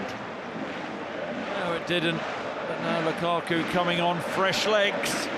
He can't, can he? He might. 0-0. Bernardo Silva on the right-hand side plays it back towards the halfway line. Manchester City with Diaz forward to Ake. Just over half an hour to play. Still 0-0. Still waiting for the opening goal. And Grealish coming in field. Ake now. Ake centrally for John Stones. Stones, lovely touch. Lovely composure on the ball from the tall South Yorkshireman. Now here's Ake, and the ball is played back into the centre circle. Now we've got Foden on the field. There are 3 English players in the Manchester City team. When they won a European trophy, the Cup Winners' Cup in 1970, every single member of the team. Oh, Kanji's left the ball! Martinez is onto this in the box! Ederson comes out and he makes a sprawling block. Martinez trying to find Lukaku inside the penalty area, but Akanji just let the ball roll, and that was always going to roll into the path of Martinez. That's a big escape for Manchester City, but now they're on the break. Stones finds Foden. Foden's ball across, he was fouled, he was caught late, and it's a yellow card for the late challenge on Phil Foden. Because of that challenge, he passed the ball behind Haaland, and a free kick 25 yards out for Manchester City. Yeah, but what an opportunity. And Akanji, you're right, John, just switched off. Left the ball, thought Ederson was going to deal with it, and that was the chance for Inter. Martinez, angle against him, tried to go himself and feed the ball into the far corner, but Romelu Lukaku in the middle, screaming, "You've got to pass that to me." Let's see. Yeah, I don't think the ball was necessarily on for Lukaku. I get why Martinez went himself. He actually looks at Lukaku, tries to fool Ederson. Ederson isn't fooled, stands big, makes a big save, but at the other end now, decent position for Manchester City. What, 30-odd yards out? I think that was Inter's best chance. It was. Of the match so far. Still 0-0. This free kick with the angle, slight angle from the right-hand side. Gundogan is over it. Grealish is over it as well. City players have had a chat about this. Stones, Bernardo Silva was involved as well. It's a free kick. Grealish is going to tap it back to Gundogan, puts his foot on the ball. Gundogan plays it in. Stretching header from Stones, who was... Diaz it was actually, who was stretching for it. It was slightly behind him, and as he adjusted, he could only head it up and over the top of the crossbar. Didn't threaten Onana's goal, and it's still 0-0. Chris Sutton. Oh, difficult header that is. That wasn't a great ball from Gundogan. Just behind Diaz. I've got to say, John, my 4-0 prediction, I'm a little bit worried, officially worried. Still 0-0. Oh, Akanji has, he tried to clear it, it bounced off him and ran through, but he was able to recover. And even though Lautaro Martinez was chasing it, Akanji was comfortably there first and able to pass it back to Ederson. Jitters, Chris? I'm worried for Manchester City, I really am. The longer this goes... Here's Grealish though. What can Grealish do? Begins to move infield, and that's a poor touch from John Stones. It bounced away from him, and Bastoni was able to pass it forward. And now here's Brozovic, and Brozovic just to his right to Dumfries. Dumfries sees Gundogan coming, but still goes. Dumfries takes it out as wide as he can, out to the right-hand side, and then turns and plays it back into his own penalty, his own territory, inside his own half. Back to DiMarco on the left-hand side. DiMarco, and then Bastoni. Bernardo Silva was able to block that, and it's bounced now back to him. And Haaland, poor pass from Haaland, trying to find Grealish, passed it straight to Darmian.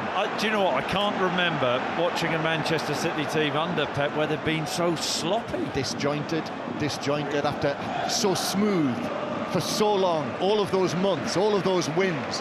And this is, it's not working, Jonathan. Really, really poor, especially in this second half as well. They've got no real intensity to the game. They can't get hold of the ball. I mean, Haaland there come off a Cherby and just give it away again. That was the first time a Cherby's come off Haaland, by the way. But yeah, they're not fluid. Inter coming forward. Martinez. In comes the challenge from Akanji, and then it bounces out of play for the throw-in for Manchester City off Calhanoglu. Pep Guardiola's trying to do his best, running around behind Bernardo Silva, clapping his hands. I just wondered, John Stones. Well, do you remember there was a moment probably 2 or 3 minutes ago when he just sort of leaned forward when he'd been into a challenge, whether that was connected to that little run that he had to the edge of the area. Ball played over the top by Gundogan, but that was headed away, and then Gundogan, in trying to get to the ball, caught Calhanoglu. However, play continues, and there's a stretch from Foden. Inter keep possession. Brozovic through to Martinez, but Martinez a touch back to DiMarco. Okay, you can hear the groans from the Inter fans because he passed it 20 yards as Brozovic now uses Barella. Brozovic again puts his foot on the ball. Bastoni, it's not exactly an overlapping defender there. Bastoni was jogging into position. Bastoni then in field to Barella. Barella's right-footed ball in. Gundogan near the edge of the box. Got up, headed it away. Dumfries nods it back in. Ball in the City area. Header from Diaz, takes it out towards the left-hand side, and then Ake is able to get there first for Manchester City. Haaland wins the header, and that's a poor pass in field from Darmian, and Manchester City now are able to come forward. Rodri, Bernardo Silva, he's got John Stones to his right. Bernardo Silva uses Stones. Stones low ball across, actually comes off Bastoni and bounces wide of the near post. There was a little bit of alarm there, but it was 3 or 4 yards wide for a corner to City. Yeah, it was it was Calhanoglu with a really poor pass. City break down the right-hand side. It's a really good run from John Stones, but he should miss Bastoni out. He hits him, he hits the first man. Big opportunity for Manchester City. They have been so careless in that final third this evening. Corner then, Manchester City's first corner of the match. Grealish to take this. from the right-hand side. The referee's having words with Stones, and Bastoni's actually just run across and bumped his body into Stones, so the referee's forced actually to walk across to them and actually speak to Bastoni, and still they're talking to one another, and then they walk away, and still there's a little bit of jostling between them. Stones is complaining. Grealish with a corner for Manchester City towards the back post, a stretch, the referee spotted a foul, presumably by Diaz. Or was it Stones on Bastoni? Anyway, it's a free kick to Inter. Jonathan used to be a master of that, grabbing attacking players. What do you mean? They're brilliant at the art of defending, though, the Italians, aren't they? The stylish Jonathan Woodgate. They do it right, don't they? They do it right. They've got defending down to a T from corners. Did you never see him play, Chris? I played against him. Well, question stands. Manchester City 0, Inter 0, and the free kick is taken short by Inter. So it's a who's who of the diving world on the field. I mean, it's the absolute who's who of the football world up in the stands. There's constant movement around us, and every time you look around, it's another great of the game who's walking past you. We saw Giuseppe Bergami at the start of the evening. Got his shirt, John. Got his shirt. His shirt, yeah. He's got my shirt by definition. Got yours, yeah. He asked for yours, didn't he? He ran, Norwich City back in the day. He ran across, 50 yards, sprinted across. Can I have your shirt? He said in Italian. Chris, I said, of course. Of course, signor. One of the greats of Italian football and of Inter. 0-0. And it's not been the spectacle that we were hoping for, these two teams, yet, as Stones is fouled by Brozovic. But this suits Inzaghi and Inter down to the ground. But that's even that foul from Brozovic. Inter this evening have been the great disruptors, haven't they? Part of the game. Here's Ake. You have to find a way to play against Manchester City, don't you? And stop them being as effective as they are in almost every match they play. Haaland does well, wins the ball back, leaves them for dead, and then he couldn't find the pass square into the path of Foden. It was intercepted by Bastoni, but that was more like it from Haaland. That's more like the 52-goal man. Absolutely, but Jonathan, top defending that from Bastoni. Read that situation well, had to make the challenge, and he did. It was one of the first times that Haaland's got away from Acerbi, but Bastoni was there on the cover, great bit of covering, read it well. Again, typical Italian defending, rugged in what they want to do. Well, that was bull-in China shot Haaland, leaving opponents behind him and looking as though he might be able to wreak the sort of havoc that he has been doing during the course of this season. Here's Bernardo Silva on the right-hand side. City needs something to lift them. They need to find the quality that we see so often that has been quite lacking tonight. Bernardo Silva out to the left-hand side. Grealish lifts the ball into the area. Foden's beaten by Brozovic, bounces down. Gundogan's onto this. Gundogan takes it to the byline with Darmian. Then Foden in the area. Lovely touch from Foden, but weaves back out of the penalty area and passes it to Akanji. And Akanji gets his head down, takes it to the edge of the area. Lovely ball from Akanji. Bernardo Silva across, shouts for handball, and then Rodri! 1-0 Manchester City! They've found a way through the frustration of Inter, and that's the goal! 1-0 up, and eyes on the prize that is the treble. Great celebrations in the corner of the Ataturk Stadium. Sky blue, all in a huddle. Flags waving in the stands, and it is Manchester City 1, Inter 0, 68 minutes on the clock. Do you know what? It hasn't been Manchester City at their very best, but it was a good driving run from Akanji, and he slid the ball to Bernardo Silva. Bernardo Silva from the byline tries to help the ball back. There's a little deflection, but Rodri so composed, so cool, and he bends the ball around two Inter defenders. Banana rooted. It's a brilliant, composed side foot finish, from 18 yards. Manchester City in the final third this evening, John, have lacked composure. Not then. Rodri with a wonderful finish, Jonathan. That's the type of finish you want to see from a second midfielder. just comes onto it. And there was no doubt when it landed to Rodri, you know, he's got that slap of a pass, and he just passed it straight into the goal, around the defender. It was a brilliant finish. Arriving onto it, somewhere between the penalty spot and the edge of the area, right foot caught so cleanly, and it flew into the internet. And Rodri, who had never scored in the Champions League before, if you remember, he got the opening goal against Bayern Munich in the quarter-final, and quarter-final Bayern Munich in the final against Inter. What a contribution that is from Rodri, the man who's played the most minutes and made the most appearances for this Manchester City team this season. It could be the most important goal he ever scores. So now Inter have got to come out. DiMarco crossing from the left-hand side, cleared away, comes out to Brozovic, back to DiMarco. Now Inzaghi has to think, what's he going to do? Ball in from Brozovic, comes off the head of Calhanoglu on the edge of the area, bounces forward to Lukaku, missed by Akanji, header under the crossbar from DiMarco, and then it comes out to DiMarco, who heads again, and that's blocked inside the area. So close, it was over the stretching Ederson, landed on the crossbar, and it came out to DiMarco, who was able to follow up, but his stretching diving header was blocked, and the chance and the hope for Inter has gone, and it's still 1-0. Well, I just wondered initially, was DiMarco offside? So let's have a look. The ball goes up in the air. Dumfries wins the header, and he isn't offside actually, and he loops a header over Ederson onto the bar. It comes back to him. He heads the ball against Lukaku, who's in front of him when he thinks he must score. It's a clever header, looping header. Ederson doesn't get a touch on it, off the bar. And then I wonder whether, had Lukaku not got in the way, John, whether he would have scored. Diaz was back on the line, but what an opportunity for Inter to level it up. Job not done yet for Manchester City.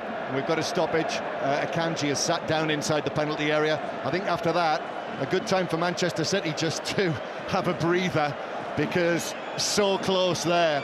Twice, 2 opportunities in one. And Kyle Walker is going to come on for Manchester City shortly. Akanji, who went down, is walking off the pitch behind the goal. Yeah, I don't know what Jonathan thinks, but I think Akanji could have done better with the Dumfries header. He doesn't commit, and the ball bounces, allows DiMarco to get in. Yeah, he hesitates, doesn't he? Defenders can't hesitate, but it looks like Walker's coming on. It could be out for Stones or maybe Akanji. I think maybe Stones. Well, they're signalling to Akanji to ask him if he's going to be okay to continue. So Walker's now being spoken to by Pep Guardiola, who's got his left hand in the middle of Walker's back, and play resuming with a free kick for Manchester City. It's 1-0. Manchester City 1, Inter 0. Haaland near the edge of the box, heading the ball back, but heading the ball to Calhanoglu, so Inter have got it inside their own half. And Kyle Walker is just asked for some tape, actually. I was wondering what was going to happen. The physio has arrived back from looking at Akanji, and he's actually asked for some tape to wrap around his right wrist or his right hand. So Walker will be coming on shortly. Manchester City are in front. It stays like this. Tonight's the night for the treble. Martinez though to Lukaku. Lukaku, low shot straight at Ederson, who's able to drop down onto his knees, pat it forward, and then dive onto it. Yeah, the ball slid from Martinez to Lukaku. Clever from Lukaku in terms of shifting onto his right foot when he faces Diaz up on that right-hand side of the box.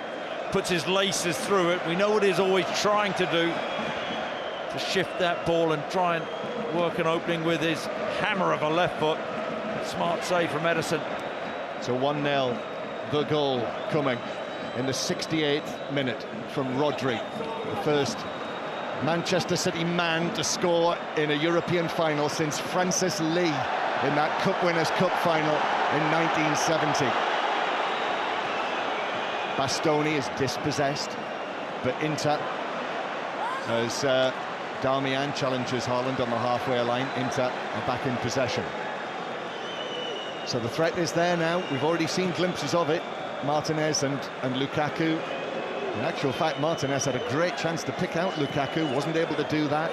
Lukaku blocking the header from DiMarco, and here is Lukaku lifting it forward, but too much on that into the penalty area, and Ederson's able just to step back when he's got the ball comfortably. Just over 15 minutes to go. That's how close Manchester City are to winning the Champions League. The Inter fans, still the noise continues from them, but these are nervous times for Manchester City's supporters now. It's been that sort of night. It's not been plain sailing by any means, and I see that Inter are going to make a double change, but Manchester City coming forward first with Bernardo Silva. Bernardo Silva halfway inside Inter territory.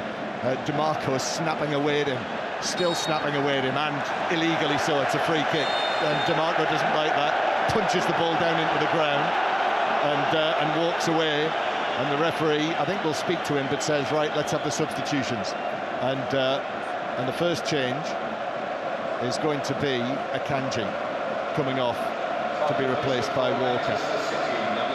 And actually, what's Pep Guardiola saying here is that he's saying, hang on, no, that's not the change I want to make. And Kyle Walker hasn't stepped onto the pitch yet. So I think you might be right, Chris. I think they might be just holding off on that one. So it's not a Manchester City change just yet, but we will see Inter make a couple of alterations. And Robin Gosens is going to come on, and so is Bellanova, Raul Bellanova, the right back. So Dumfries coming off. So Dumfries coming off, and so is Bastoni. Right, so that's going to be a little bit of a tactical change, isn't it? Gosens. He'll go into left centre back. Yeah. So the lines are open now for 606. Chris here in Istanbul. Robbie Savage in the studio will be taking your calls on 08085 909 693 to talk about the Champions League final, quite possibly the winning Champions League final for Manchester City and Pep Guardiola. City with a free kick. Gundogan plays it in, that's headed away, comes out to Grealish on the edge of the area. Grealish then back centrally to Bernardo Silva. Bernardo Silva involved in the goal, scored by Rodri. And now Gundogan to Ake. Ake, little ball out towards Grealish. And now Manchester City beginning to put pressure on Inter. And City are making them fight for this, work for it. Moving the ball from left to right. Bernardo Silva out on the right-hand side, up against DiMarco. DiMarco stands off him, so Bernardo Silva goes back towards Akanji, who will use Diaz in the centre circle. Ake. And then Grealish. Gundogan was there. Grealish might have been caught, but the referee allows play to continue. Foden. Oh, what a turn from Foden into the area. It opens up. Oh, and he shoots straight at the goalkeeper, who makes the save. A brilliant turn from Foden to beat DiMarco on the edge of the box, and then it just absolutely opened up for him. And on his left foot, 12 yards out, he shot just down to Onana's left. That should have been the game there. Genius turn from Foden to create the opportunity. Drives into the box, Haaland makes a good run, space opens up, and Onana just gambles, and he passes the ball to Onana's left-hand side where Onana's dived. Had an easy opportunity to beat the keeper at his near post. Manchester City should have had the game dead and buried there. Jonathan Woodgate. That's a huge opportunity for Phil Foden, but the turn was exquisite. It was Gascoigne-esque. It was an incredible turn, but then he's got to do better on the finish. He runs away from Maccabi, but then has to finish it. It was there. It was right there for Manchester City. That goal, a second goal, that was it. The cup was theirs. Inter were not going to come back from that. As it is, it's still in the balance. He actually did the hard part, didn't he? Actually creating the opportunity himself. Such a brilliant, sharp piece of play. Just the finish not there. So the line's open for 606. Chris, when we get a chance, you can give listeners an idea about what you might want to hear from them. But this is 5 Live, Radio Manchester and the World Service right now for the Champions League commentary. Lukaku heading the ball out towards the right-hand side. The newly arrived Bellanova is there. Bellanova with a cross, a stretch, comes off Grealish, bounces out of play to corner to Inter from the right flank. It's all about digging deep now for City. Villanova out on that right-hand side, trying to work an angle. Grealish does well, stops the cross, but these are the opportunities which I think we're into. The delivery has to be good. Manchester City really need to dig deep, defend well. 1-0 City. Corner, Inter. Here it comes, headed away by Haaland. Got up so high. Heads it out to Brozovic, though. Inter with Barella. Back to the right-hand side. Still lots of bodies in the box. In comes the cross. It's blocked by Gundogan. Then the ball is swirled in from the right-hand side from Barella, but over the bar from the angle and behind, and it's a goal kick. And Manchester City, Jonathan Woodgate, now just over 10 minutes away, plus added time. You'll see Man City now just trying to manage the game. They might make a couple of substitutions and just manage that game. They'll be taking the time on everything like they're doing now. With Ederson, they'll be playing exactly what Inter Milan were doing earlier on in the game. Taking the time, dark art of the game. Goal kick taken by Ederson, who slips over. John Stones, he slips over as he passes it on the halfway line, out towards the far side, comes off an Inter head. Grealish now, Grealish, it opens up. Grealish finds the ball to Foden. Foden tried to tee up Haaland, and he might have taken it on himself there, Foden. However, Inter are able to scramble it away. Bernardo Silva back into the box. Bernardo Silva, Manchester City now are, as Bernardo Silva is fouled by Brozovic down in the Inter left-back area. It's going to be a free kick. I think with Inter knowing that they have to force this, to try and get a goal. There are opportunities in space opening up for Manchester City and Foden and Haaland and Grealish. Yeah, Inter have to gamble. Bernardo Silva did well there, twisting and turning like a Portuguese Pied Piper, John, drawing the foul. Free kick to Bernardo Silva on the right-hand side. Bernardo Silva swings it in. Onana reaches up and catches the ball. There's a City player who's gone down in there, and Onana overarms it out, but the referee's going to stop play. It was John Stones, isn't it? I just glanced. Yes, the right side of his shirt has been ripped open. He's been in the wars this evening, hasn't he? He has, and now he's burst out of his shirt, ripped right down the left-hand side of his rib cage. I guess that's interesting, because that's happened in the penalty area there when he was challenged. I've got to say, I've seen the incident. I don't think there's enough. I know Stones is unhappy here, and he just was going to face up to Onana there. I'm not sure whether something was said, but the referee stepped in, and now that's it for John Stones. That's the end of his Champions League final. He's been substituted, and Kyle Walker is coming on. And I think it is fair to say that John Stones there has been an issue there. That he's taken a knock at some point in the match, and he's basically got through to the 82nd minute before they've now taken him off. One of their players of the season, certainly of the second half of the season. Yeah, he has been absolutely tremendous footballer. His wonderful football brain to be able to play so many positions within a game and play them so gracefully and well. Not a bad sub to bring on. Kyle Walker, probably the quickest player in the Premier League. He'd probably keep up with Haaland as well, Chris. But no, he's experienced as well. But go back to John Stones, a Rolls Royce of a centre-back, a top player, and I think he's been outstanding in the game. 1-0 Manchester City lead as Lukaku slides in and puts a challenge in. Well, that was a reducer, John. It was a reducer, yeah, that's exactly what it was. He slid in, and it's a yellow card for Lukaku, the substitute, and he walks away with his head down, and Manchester City have a chance to slow it down again, just sliding in from behind on Gundogan. He might have got the ball, but he's certainly got Gundogan as well. Yeah, suits City, doesn't it? What, another 1-0 final, John? Is it the last? Before in a row, yeah. 1-0. Another double change for Inter. So 22 and 33 coming on. So D'Ambrosio is going to come on, who can play across the back line.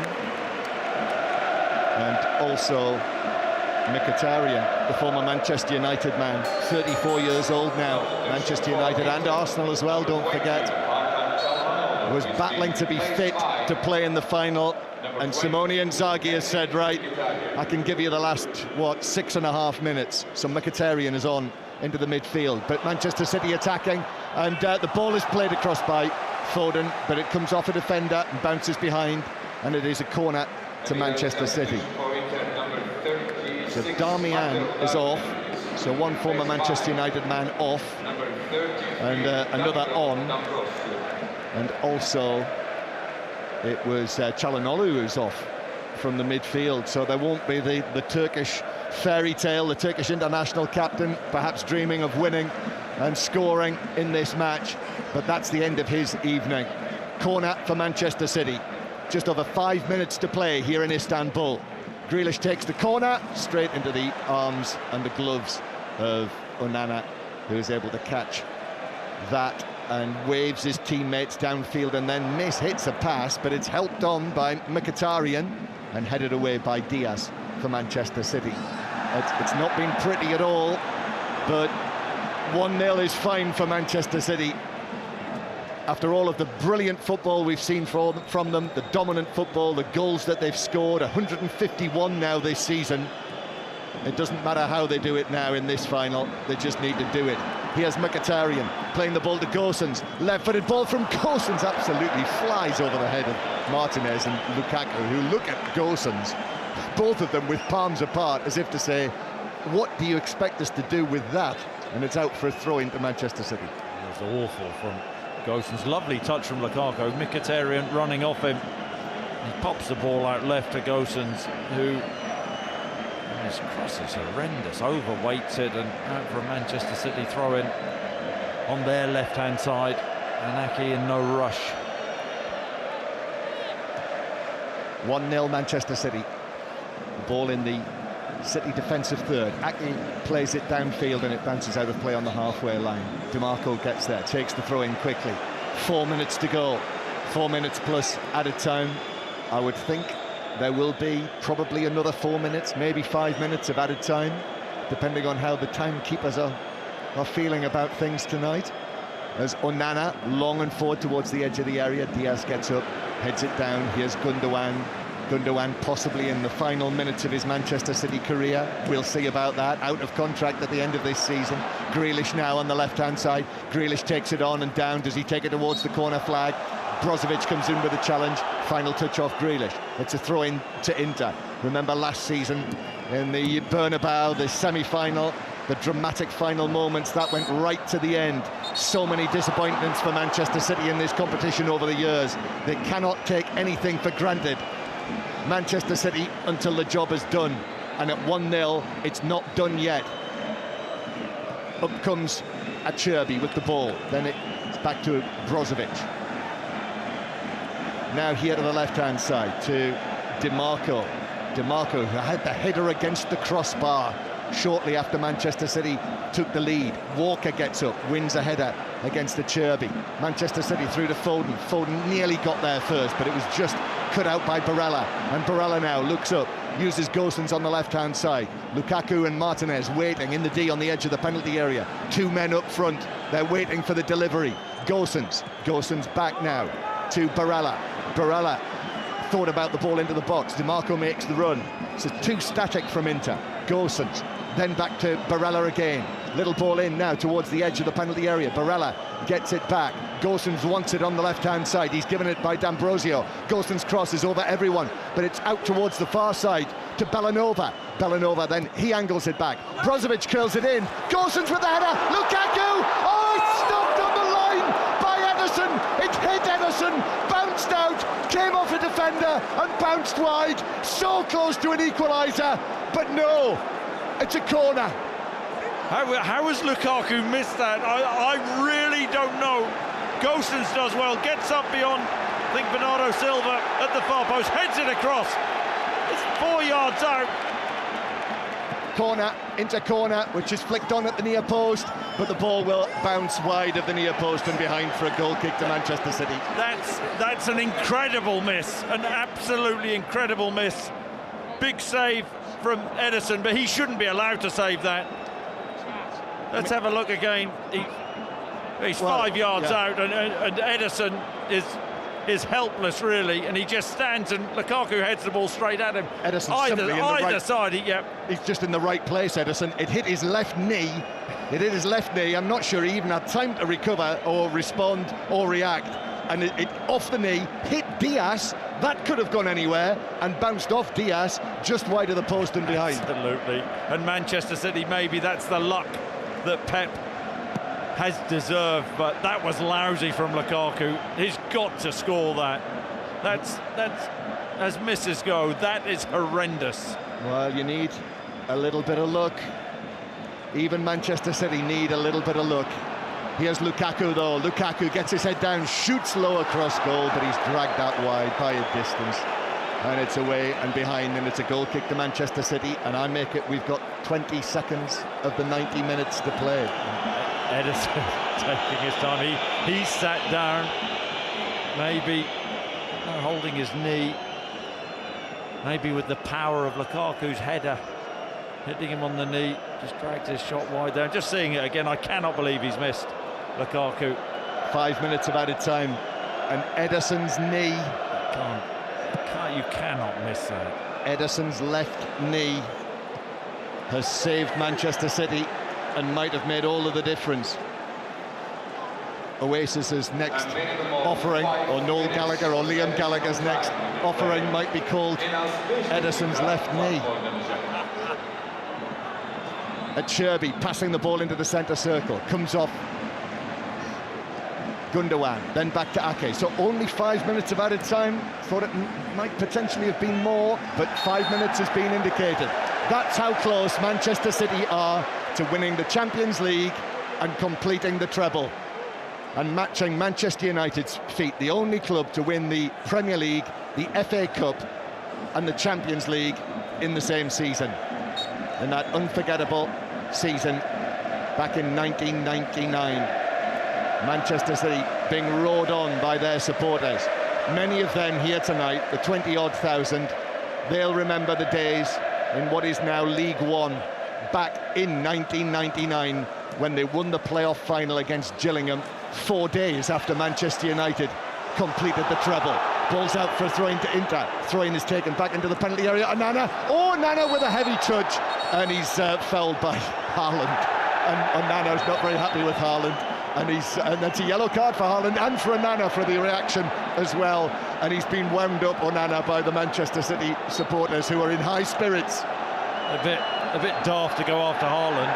Haaland could have picked him up and popped him on top of the crossbar there. The wrong person to pick a fight with. Onana takes the goal kick. If it's going to come, it's got to come for Inter in these next 3 minutes. 3 minutes now to play of added time. Ball bounces out of play in the left-back area. And out it goes. And Ake allows it to run out of play. And Michael Brown's just behind us, former Manchester City man. I'm not sure he's able to watch. He's up and down like every Manchester City follower that they're singing now in the stands, City, but Manchester City have conceded a free kick. Haaland. It's a silly free kick to give away there. Haaland into what now, 25, 30 yards out on that right-hand side, allows them to put another ball into the box. It does. DiMarco, dangerous DiMarco, left-footed delivery. Manchester City defending, in it comes. It's cleared away by Diaz. Then a sliced volley on the edge of the penalty area from Barella. He hit it with the outside of his boot, and that was probably only a foot wide of the top corner. And Barella puts his hands on his knees. We've got 2 minutes to go now. They might not get another chance, Chris Sutton. No. Yellow card for time wasting for Ederson. Yeah, Ederson, firstly worked being in goal. Needed a drink, didn't he? But no, Barella should do better. Sets himself well on the edge of the box as Diaz doesn't get a great header and slices it wide of the goal. He slipped again, Ederson. Full Noah slipped over, again taking the goal kick. Forward for Inter. Towering header won by a Kanji there, who we thought would be going off at one point. Haaland now battling for it, does well. He had no right to win that, Haaland, but then DiMarco does likewise, wins a free kick against Bernardo Silva. Pep Guardiola is right there. And he's absolutely Pep Guardiola. You know, how he's restraining himself. I think he wants to be onto the field himself. Onana comes forward, takes this free kick. Ederson comes, makes a catch and falls with the ball safely in his gloves, and he holds it for Manchester City, and he's given a kiss on the back of his head by Diaz. Exactly what you want in the last minute of a game is your keeper to come flying out the area and take it in both hands. Just releases the pressure on that Man City team. Well, this is it now. We're in the last minute. 1-0, only 1-0. Rodri's goal, his brilliantly hit goal that flew into the net. Looks as though it's going to be the goal that seals the Champions League and seals the treble for Manchester City. All those years of disappointment. Pep Guardiola's not won it since 2011 when he was at Barcelona. A long wait for him and Manchester City. This is what it was all about. This is what new Manchester City, Sheikh Mansour's Manchester City. He's here tonight watching this. It's the crowning moment is just a few seconds away. But Inter might have one last chance to get this to extra time. Brozovic plays it, stretch from Barella. Now Bellanova on the right-hand side, a touch. Bellanova's cross, it comes off Grealish, it's behind. The ball bounces behind, the whistle went. Inzaghi's on the pitch, and he's having to be pulled off the pitch, and he's furious. I mean, he's way out of his technical area, and he was 5 yards onto the pitch. I think some thought the whistle had gone there, and yellow card for Inzaghi. I think some thought he was going to actually go into the box for the corner. Well, he was closer to the penalty area than he was to the halfway line. This is the last action, but it is a corner for Manchester City to defend. DiMarco swirls it in, near post flick, Ederson saves, punches it away. Golson's got the header on it at the near post, and there it is. Roars from Manchester City. The players run everywhere, all over the pitch here in Istanbul. That's the moment. This is what they've waited for all these years. Manchester City have won the Champions League. Manchester City are European champions, and Manchester City have done the treble. What a season, what a time. And the flags go up and the flares go off, and this is a night that Manchester City will never, ever forget. It wasn't supposed to happen like this. They were going to flatten Inter. That's what many people thought. But just one goal. But one goal was enough. Chris Sutton, Jonathan Woodgate. Yeah, do you know what? Manchester City, it wasn't total football this evening. Absolutely not. But the one moment of quality from Rodri with a lovely finish. Gotta say, John, what a save from Ederson at the end from the corner. Flying save, big right hand. But what a season. You've said a treble-winning season for Manchester City. The best team in the Premier League, now the best team across European competition. They've deserved this. Pep has been working for this now for 7 years, and it's been a magnificent 7 years under him, but this is the icing on the cake. The icing on the cake. They've deserved it throughout the season, won the league, won the FA Cup, and now the Champions League. Wasn't the best of games on the night, but they grinded it out and got that result. Champions League winners, Man City. Great scenes when the whistle went. I mean, everyone off the bench, the players running wild. You'd never know they'd just played 90 minutes plus in a Champions League final. They all found the energy for that, and now these celebrations will be really special. The noise from that end, the noisy neighbours over there, they've got a good right to make a noise tonight. They're those neighbours now that everybody talks about. And they've matched Manchester United's treble. What a night. Nobody can keep up with the Guardiolas of this world. And there it is, Manchester City 1, Inter 0. Rodri's winning goal in the 68th minute, and Pep Guardiola leading the celebrations down on the pitch. Hugs and kisses all round here in Istanbul. Celtic, Ajax, PSV, Manchester United, Barcelona, Inter, Bayern Munich. You have company. Manchester City, supersonic in 2023. The right half of the pitch is just absolutely chock full of sky blue shirts. They've just announced Rodri as player of the match. Rodri, who scored the goal. Rodri, who was left out famously by Pep Guardiola when they lost the Champions League final to Chelsea, scoring only his second ever goal in the competition. The bench exploded then. All of the players are now on the pitch. When the full-time whistle went, it was what you always see in celebrations that mean this much. 90% of people tear toward the fans. The other 10% don't know what to do. The penalty area at the Manchester City end was full of blue and black shirts lying on the floor in devastation, plus Nathan Ake, who just fell to the floor and embraced Akanji. And now the Manchester City players begin their celebrations because, John Murray, they've done it. Yeah, the treble, the sainted treble.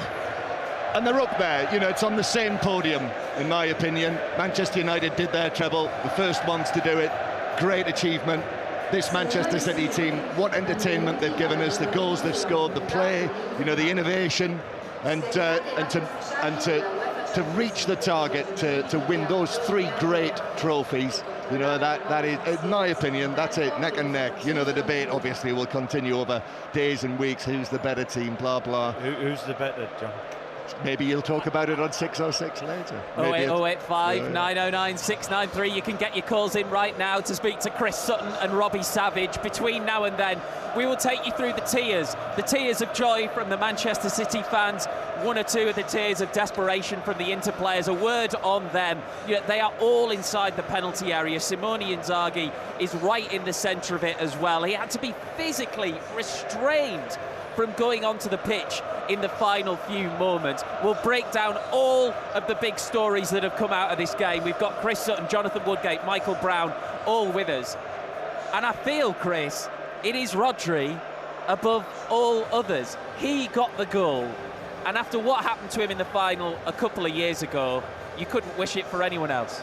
No, absolutely. And it was a wonderful piece of composure.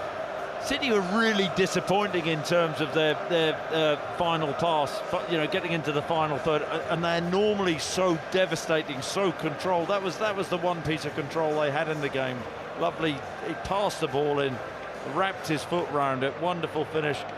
Do you know what, I quite enjoyed the way Manchester City won this tonight, because, you know, we always talk and marvel about Pep Guardiola's teams, how slick, how sharp, how wonderful they are at passing. They did it a different way tonight, through personality, through character, defended really well at the end. You've got to say the Lukaku miss, he will not sleep for a year after that miss. That was horrendous. An Ederson save at the end, unbelievable save. So it didn't matter. It was all about Manchester City getting over the line this evening. They've done it. Historic treble for them. We made a programme on 5 Live. It went out again earlier today called How Pep Changed Football. And when we talked about treble winners and we looked at the other teams who've done it, we asked what is the most underrated characteristic of a treble winner? And the answer was luck. You need a little bit of luck. And they got that. The save from Ederson at the end was amazing. But the miss from Lukaku, Jonathan, was astonishing. Yeah, I mean, Chris was just saying there, how did he miss that opportunity? All it needs to do is go in the corner, and then the look afterwards for it to hit Diaz and go wide of the post. But Lukaku has to finish that, doesn't he? It's a huge chance. Even when he went through late on the left-hand side of the box, he needs to hit the target. But the chance, I don't think Ederson could believe his luck when it hit his knee. It was a huge chance. I'm not sure the Manchester City fans want to hear Coldplay. They'd probably rather a bit of Oasis, but I have absolutely no doubt it'll be on the way in the next few minutes. Just looking at the City players down in a huddle there in the corner of the pitch, with the fans away to the right-hand side of them as well. You know, the scenes are remarkable. Michael Brown, you know, you played for Manchester City. You were kicking every ball when you came and sat next to me a few minutes ago. Oh, it was so good for the players. They're hanging on right till the end. They've worked so hard. It's took a long period of time for the club to get this, but the celebrations, just we were on about the difference in the benches, weren't we? Inter and then City right at the end. They were all ready, all desperate to go and run on there. They're in a big huddle. They've worked so hard for this situation, and they've had to do it in a different way, haven't they? They've had to defend, they've had to make saves, they've had to make blocks. Pep Guardiola's forced to make certain changes. You're losing your best player in Kevin De Bruyne, but really they've found something in it. And how nice for somebody who's unselfish, who plays in that holding role, who just steps up and just curls the ball in. And Rodri, he's had a wonderful season, he's been exceptional. Best midfielder, holding midfielder in the world, and at that point now his stock grows even higher, and what a moment for him and the football club. He's really difficult, Jonathan Rodri, to get him to talk about himself and praise himself, because he always brings it back to other people, most notably Pep Guardiola. You know, he said, Pep has made me a top player. I think he's allowed to reserve a little bit of credit for himself. He's been brilliant since he came from Villarreal. Rodri's he's one of the, like Brownie said there, he's one of the best holding midfielders in world football. He just does what it says on the tin, but he'll have learned so much of Guardiola, and I think when you look at Guardiola, he probably sees Rodri in him. They played similar positions, and you can see, but can you imagine the tips he's got off him and the detail he's got off him from training sessions and in-game situations? I think you learn from as well. Yeah, exactly. I really do believe that. But there's improvement, I don't know what you think, on the ball. It's incredible to where he was, how he can take in tight little situations and areas, and he's had a wonderful season. I'm so pleased for him, because sometimes in that area it's a little bit unselfish to get the winner. We all were looking at Haaland thinking it was going to be him, but for Rodri, sensational. I'm sure Bono won't mind me paraphrasing. It's a beautiful night for Manchester City at the Ataturk Olympic Stadium here in Istanbul. The players are just milling around the centre of the pitch. You know, the explosion of celebration, Michael, at the final whistle was amazing, but I feel like now they've maybe entered that sort of shock state. We've done it. Have we done it? They're just waiting. They've waited for such a long time, and let me tell you, that celebration is not going to stop there. It's going to continue right throughout the night and for the next few days. I imagine you've arranged it. Well, no, I've not got anything to do with it, but I'm just saying I would imagine a few of those are going to really enjoy these celebrations, and rightly so. I mean, what an achievement, a treble. It's not just the Champions League. When you set out at the start of the season, that was the one you wanted. You wanted to deliver the Champions League, and to do it with a treble. I mean, to beat Manchester United in the FA Cup final as well. I mean, what a season for City, and you've just got to enjoy these moments. These are special, like I say, the length of time to see a team, and again, they will celebrate, and there's a few culprits, and I'm sure Jack Grealish, where is he? Because he's probably number one. A few of them. You're over the moon for the backroom staff as well. I mean, what they do for the football, they're really the unsung heroes, and no one sees the backroom staff who do all the hard yards for the team as well. I think they'll celebrate just as much as the players. Oh, I'm sure they will. I'm just looking at Rodri now, who's rolled his shorts up and he's being interviewed. The number 16, and the Manchester City players are now making their way across to the winners' stage, although there'll obviously be the runners-up medals to be presented first. They know all about what those medals look like. They know how they smell. They know how they feel. They know what it's like to put them round their necks, but that is a feeling that they can forget. Romelu Lukaku, by the way, has barely moved. He's still inside the penalty area. There is a look on his face, Chris Sutton, which paints 1,000 words. You can see him on the monitor. Yeah, well, he knows. Listen, it's a team game, but I mean, he's cost them there, hasn't he? I mean, that's a massive opportunity, a chance which I'm sure he would gobble up 99 times out of 100. I really am. And Ederson, you can say great save. He knew nothing about it. He got really lucky. That was the moment when Inter should have got back into it. Got to say, Inter this evening rattled Manchester City, really disrupted them, and Manchester City never really got into their flow. I can't remember the last time I've seen a Manchester City team perform so poorly. But you know what? Who cares? It's job done. They came here to win, came to Istanbul to win, and they have won. The only Manchester City player not huddled around with everyone else right now is İlkay Gundogan. He's got his hands on the back of his head as he just wanders now toward his teammates, the Manchester City captain. Some quotes here from Rodri speaking to TV, said, "This is a dream come true. All these guys deserve it. In the last years, we've been so close. What a team we faced. We gave everything. It was unbelievable. I didn't play well in the first half. I was, expletive deleted, awful, to be honest. But this is for all of the players from the past who've made this club big. You know, they have tried, Michael, to make absolutely everybody, yourself included, feel a big part of what has happened, because this is the Manchester City story. From where they were all those years ago, before when you were playing there to where they are now. But that's what they've done for a long period of time. They've always looked after people who are involved with Manchester City, whether it be the supporters, whether it be the staff who work right throughout the football club. They get to come on all the trips, they look after them, they put events on for them, and they make sure that those rewards are there. And those players, and I think as a group of players, I don't know what Woody thinks and Chris, but they're very, very humble, they're very nice, they're very welcoming, they're very open, nice people, which can be slightly different. You normally get one or two, don't you, where you think, do you know what, I'm not sure, a bit of an edge. But in there, it seems to be all really, really good characters. Yeah, I think that's what all football clubs should be, though, Brown. They should all be like that. Welcome to your ex-pros who've served you well over the years. But you can see with that Man City staff, that's exactly what you like. When you go there as a visitor, you're always welcomed.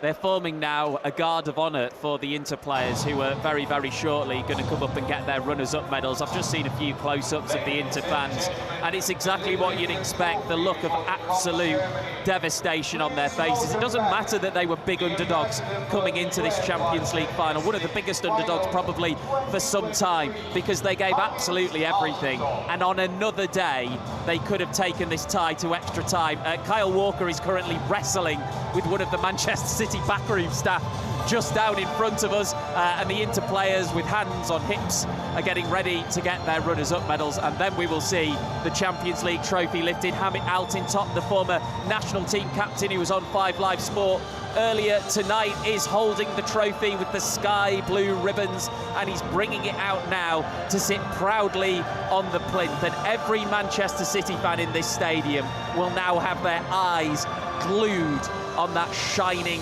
silver trophy. In a few minutes' time, İlkay Gundogan will lift it, and then we wonder, Michael Brown, what he'll do next.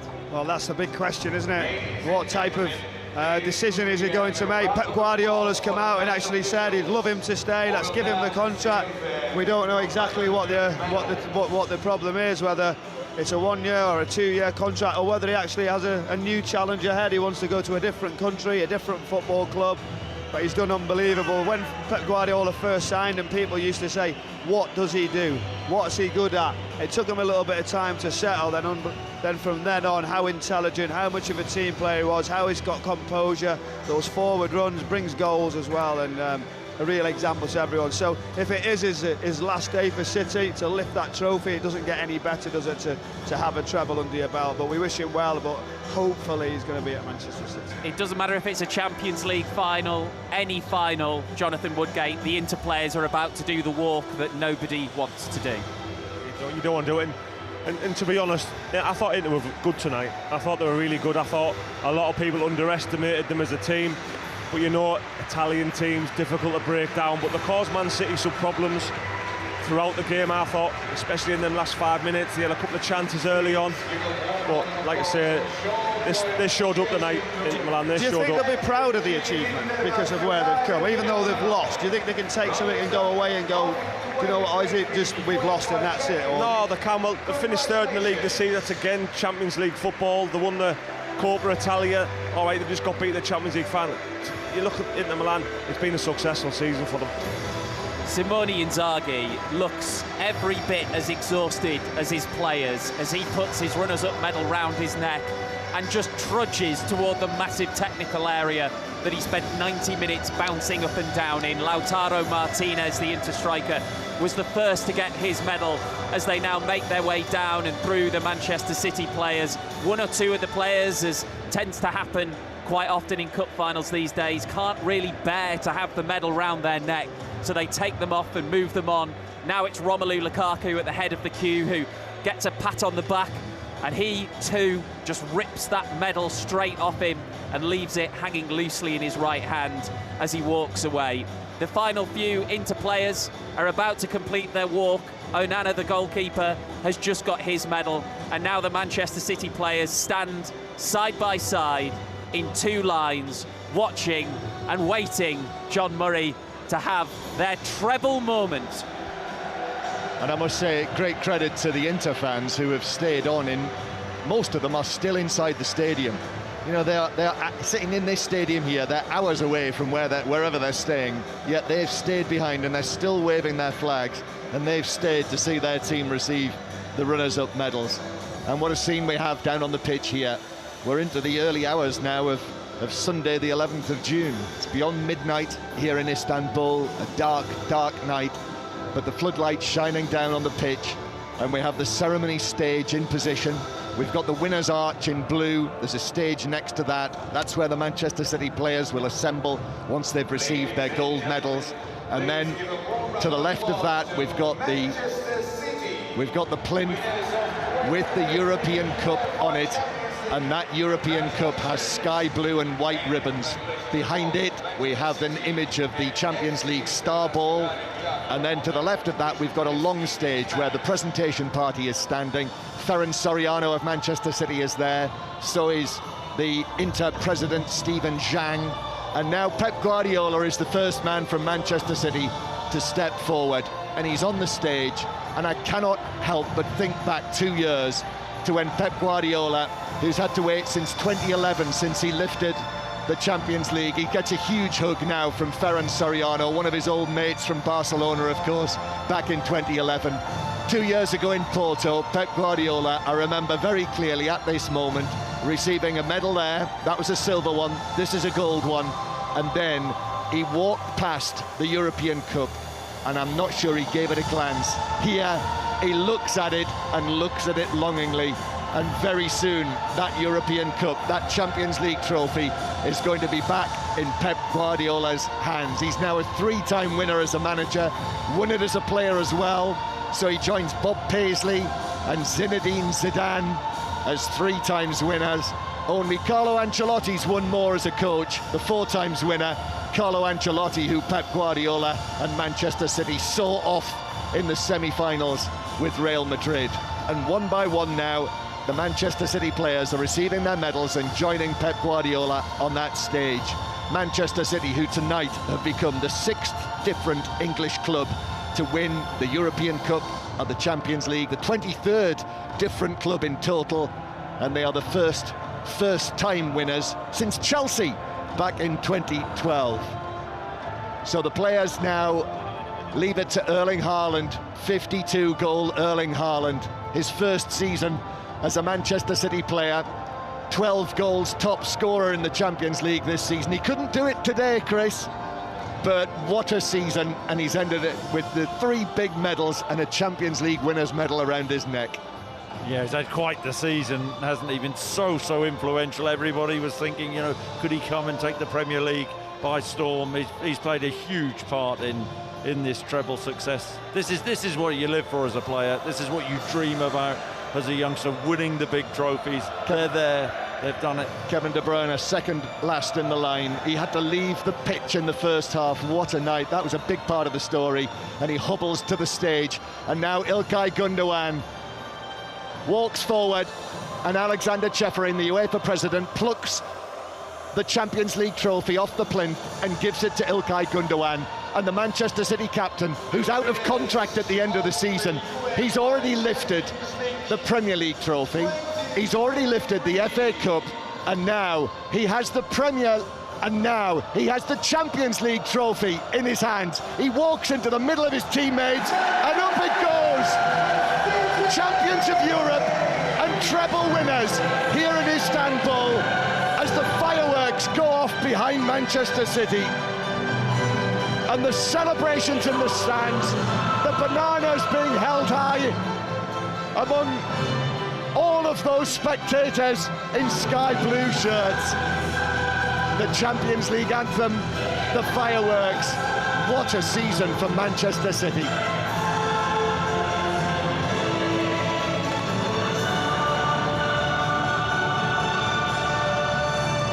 Well, they used to taunt Manchester United by saying Manchester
around the Atatürk Olympic Stadium. And these now are the moments that Manchester City fans will never forget. The City players holding the trophy one by one, holding it down. Haaland rips away from the crowd and hoists it above his head as well. Julien Laurent. Erling Haaland is the man who was brought here to win this competition. And I'm sure he's important every time he plays. But in the end, they didn't need him to score in the semi-final, and they didn't need him to score in the final. Exactly, we can talk about all the goals, and John reminded everybody the stats, which are incredible for a first season here in England. But they won it with something else, and again, for all the control that Pep Guardiola has been searching for all through his career, not just at City, but with Bayern Munich, with Barcelona, that he thought he'd found with John Stones in midfield, with this lineup, with the back three, everything. That second half, there was no control whatsoever. The control went out of the window. They didn't control anything. And yet, again, they won this final. And you know already what Guardiola is going to say in a few minutes when he's going to come down to the press conference. For all the games where maybe they deserved to win earlier, last season, the season before, against Lyon, for example, against Spurs in the quarterfinals, against Real Madrid last season in the semi-final, all those games, if you compare it with tonight, it's incredible. But there will be a time where Haaland will score in a Champions League final for City or in a semi-final for City. There will be other games. But tonight, they just needed that bit of intelligence from Akanji, the run from Bernardo Silva, the mistake from Inter where Bastoni should not have come out like he did, leaving the space in behind. And then that Rodri shot. I mean, Rodri has to be, for all the Haaland brilliance and the Bruyne brilliance and the Gundogan brilliance, Rodri has to be the player of the season. If you look at all the key moments this season for City, there was Rodri there, the goal against Bayern Munich at the Etihad, the goal tonight in the league as well. He's an incredible player, so underrated, I think. It's almost a shame, Jonathan, that running track is there, because it just keeps the Manchester City players that little bit further away from the fans. But they are milking it, and why wouldn't you? A treble for Manchester City. So you should, and I tell you, they'll be milking it for a few days. I wish they could go in with all the City fans, because that's what the City fans want, that's what the City players want, but they deserve it, and that's the best moment for a footballer, winning a trophy, winning the biggest trophy in club football in the Champions League. They all deserve it, and I'm with you. Rodri's been sensational. Man City, they always get the answers, If it's Gundogan needs to score goals, or it's Rodri just comes up with the important one, or then you've got Haaland. They're an awesome team, an absolutely fantastic team, but organised and put onto a pitch by an incredible manager. I can't believe we've not had any Oasis yet. John Murray actually briefly reformed Oasis at the back end of commentary, suggesting that maybe their next album could be Edison's Left Knee. Well, if there was ever a time to get back together, John. If there was ever a time, now's the moment. Yeah. Love is all around. Well, it certainly is, and the Manchester City fans are drinking it in. Every single Manchester City player is getting a go on the trophy, and actually the City players now have gone over the hoardings. They've run toward the Manchester City fans, led by İlkay Gundogan, and they've met in the middle. City supporters right on the edge of their seats now, able to give full adulation and appreciation to the players in Sky Blue, have brought them this treble. Over on the far side, there's one City player who's so far away from me. Is it? He looks like Kyle Walker. Yeah, I think you might be right. He's just literally sprinted round. I mean, he is the fastest City player. He's just ran the bend in the 200 metres of the Olympic Stadium track. He absolutely nailed it. Usain Bolt would have struggled to keep up. And we're going to keep the party going here for Manchester City. But let's just hear how the fans reacted at the fan park back home. Wow, what a noise that greeted both the Rodri winner and the full-time whistle here. 6,000 fans, sounded like 60,000. Such was the noise, arms in the air, beers everywhere, as we've come to expect. And you can just about hear maybe Blue Moon in the distance. It's been a very special night, and I'm with Louise and Ellie. Guys, try and sum that up if you can. Oh my God, I don't think you can. It felt as though they were running in concrete for a lot of the time. I don't know whether it's the heat or whatever, but we were kind of like really willing them on to sort of possible. But no, know, they're just amazing. They're just so amazing. But those last 10 minutes, oh my God, that was just horrendous. Yeah, and what about the noise when the goal went in?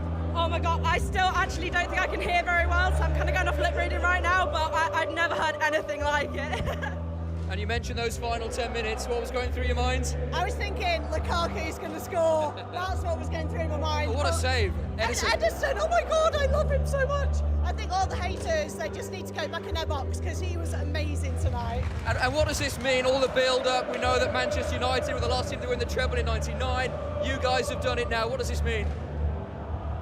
It means we can actually, like, I don't know, it's the only thing they could throw at us. All the other teams, all they could throw at us was, yeah, but you've never won the European Cup, and now we have. So, amazing. Listen, we'll let you go and celebrate. I know you want to be involved in Blue Moon, but thank you for speaking to me. Thank you.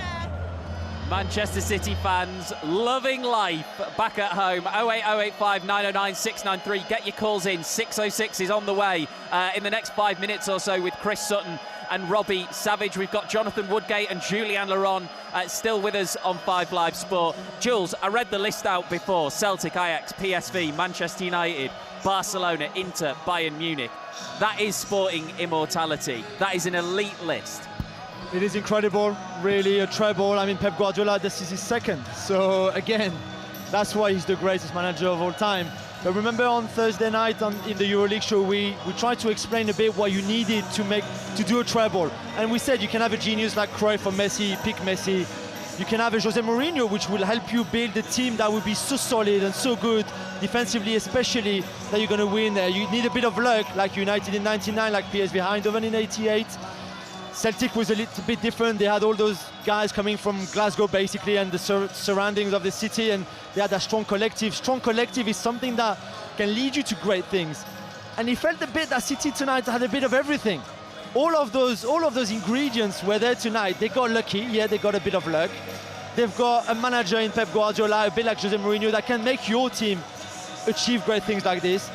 They've got a genius. Is maybe a bit strong for Erling Haaland, and he was not good tonight, we said it, but still he's a special player, clearly. And they've got that collective strength, incredible collective strength and collective spirit that can take you really far as well, especially when you're under pressure, when you're struggling. And tonight they were struggling, they were under pressure, they were not the best side, we said it, or just about, and they won it. And it's a night that obviously City and their fans will never forget.